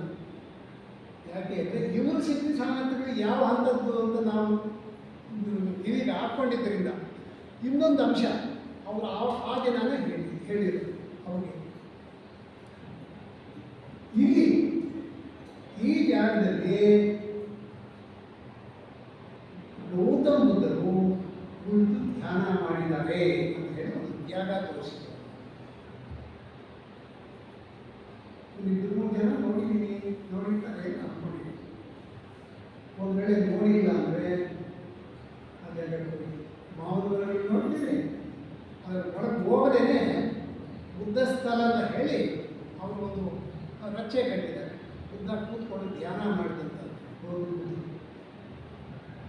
ಅದು ಹೇಗಪ್ಪ ಬುದ್ಧರು ಅಂತಂದರೆ, ಬುದ್ಧರು ತಪಸ್ಸಿನ ಕಾಲದಲ್ಲಿ ಬುದ್ಧರ ಜೊತೆಗೆ 5 ಜನ ಅನುಯಾಯಿಗಳಿದ್ದರು. 5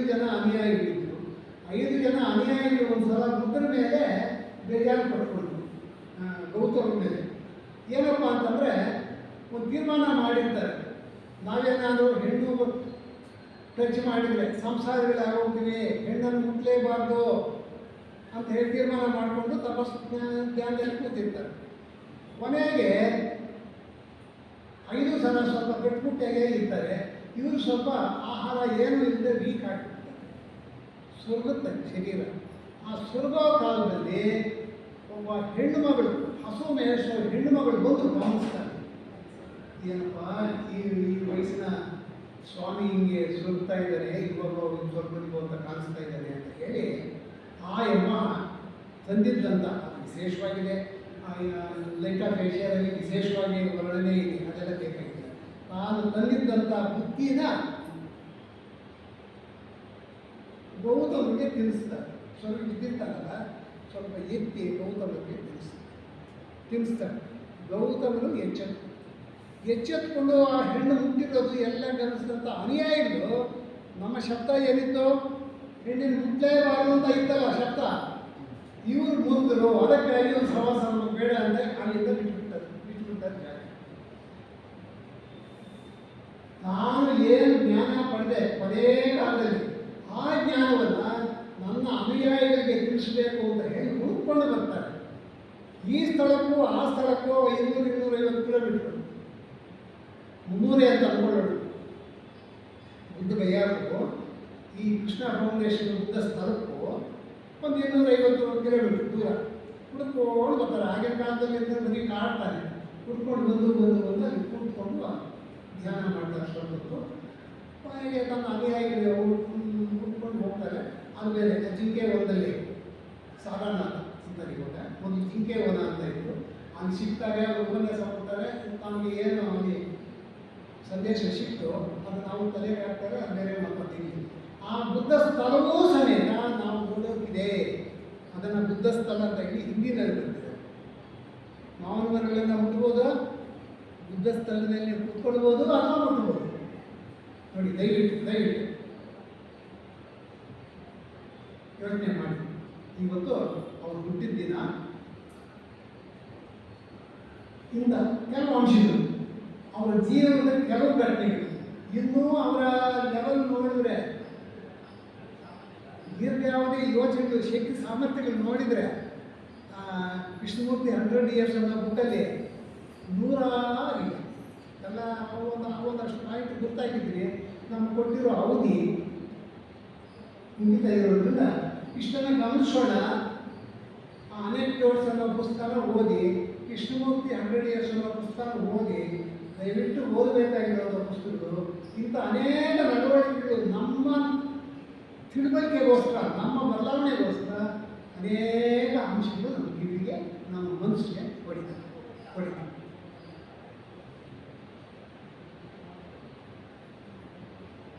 ಕೆಲವು ಕ್ಷಣಗಳು ಮೌನವಾಗಿರೋಣ, ಆಮೇಲೆ ಓಂ ಅಂತ ಹೇಳ್ತೀನಿ ಹೊರಬೋದು.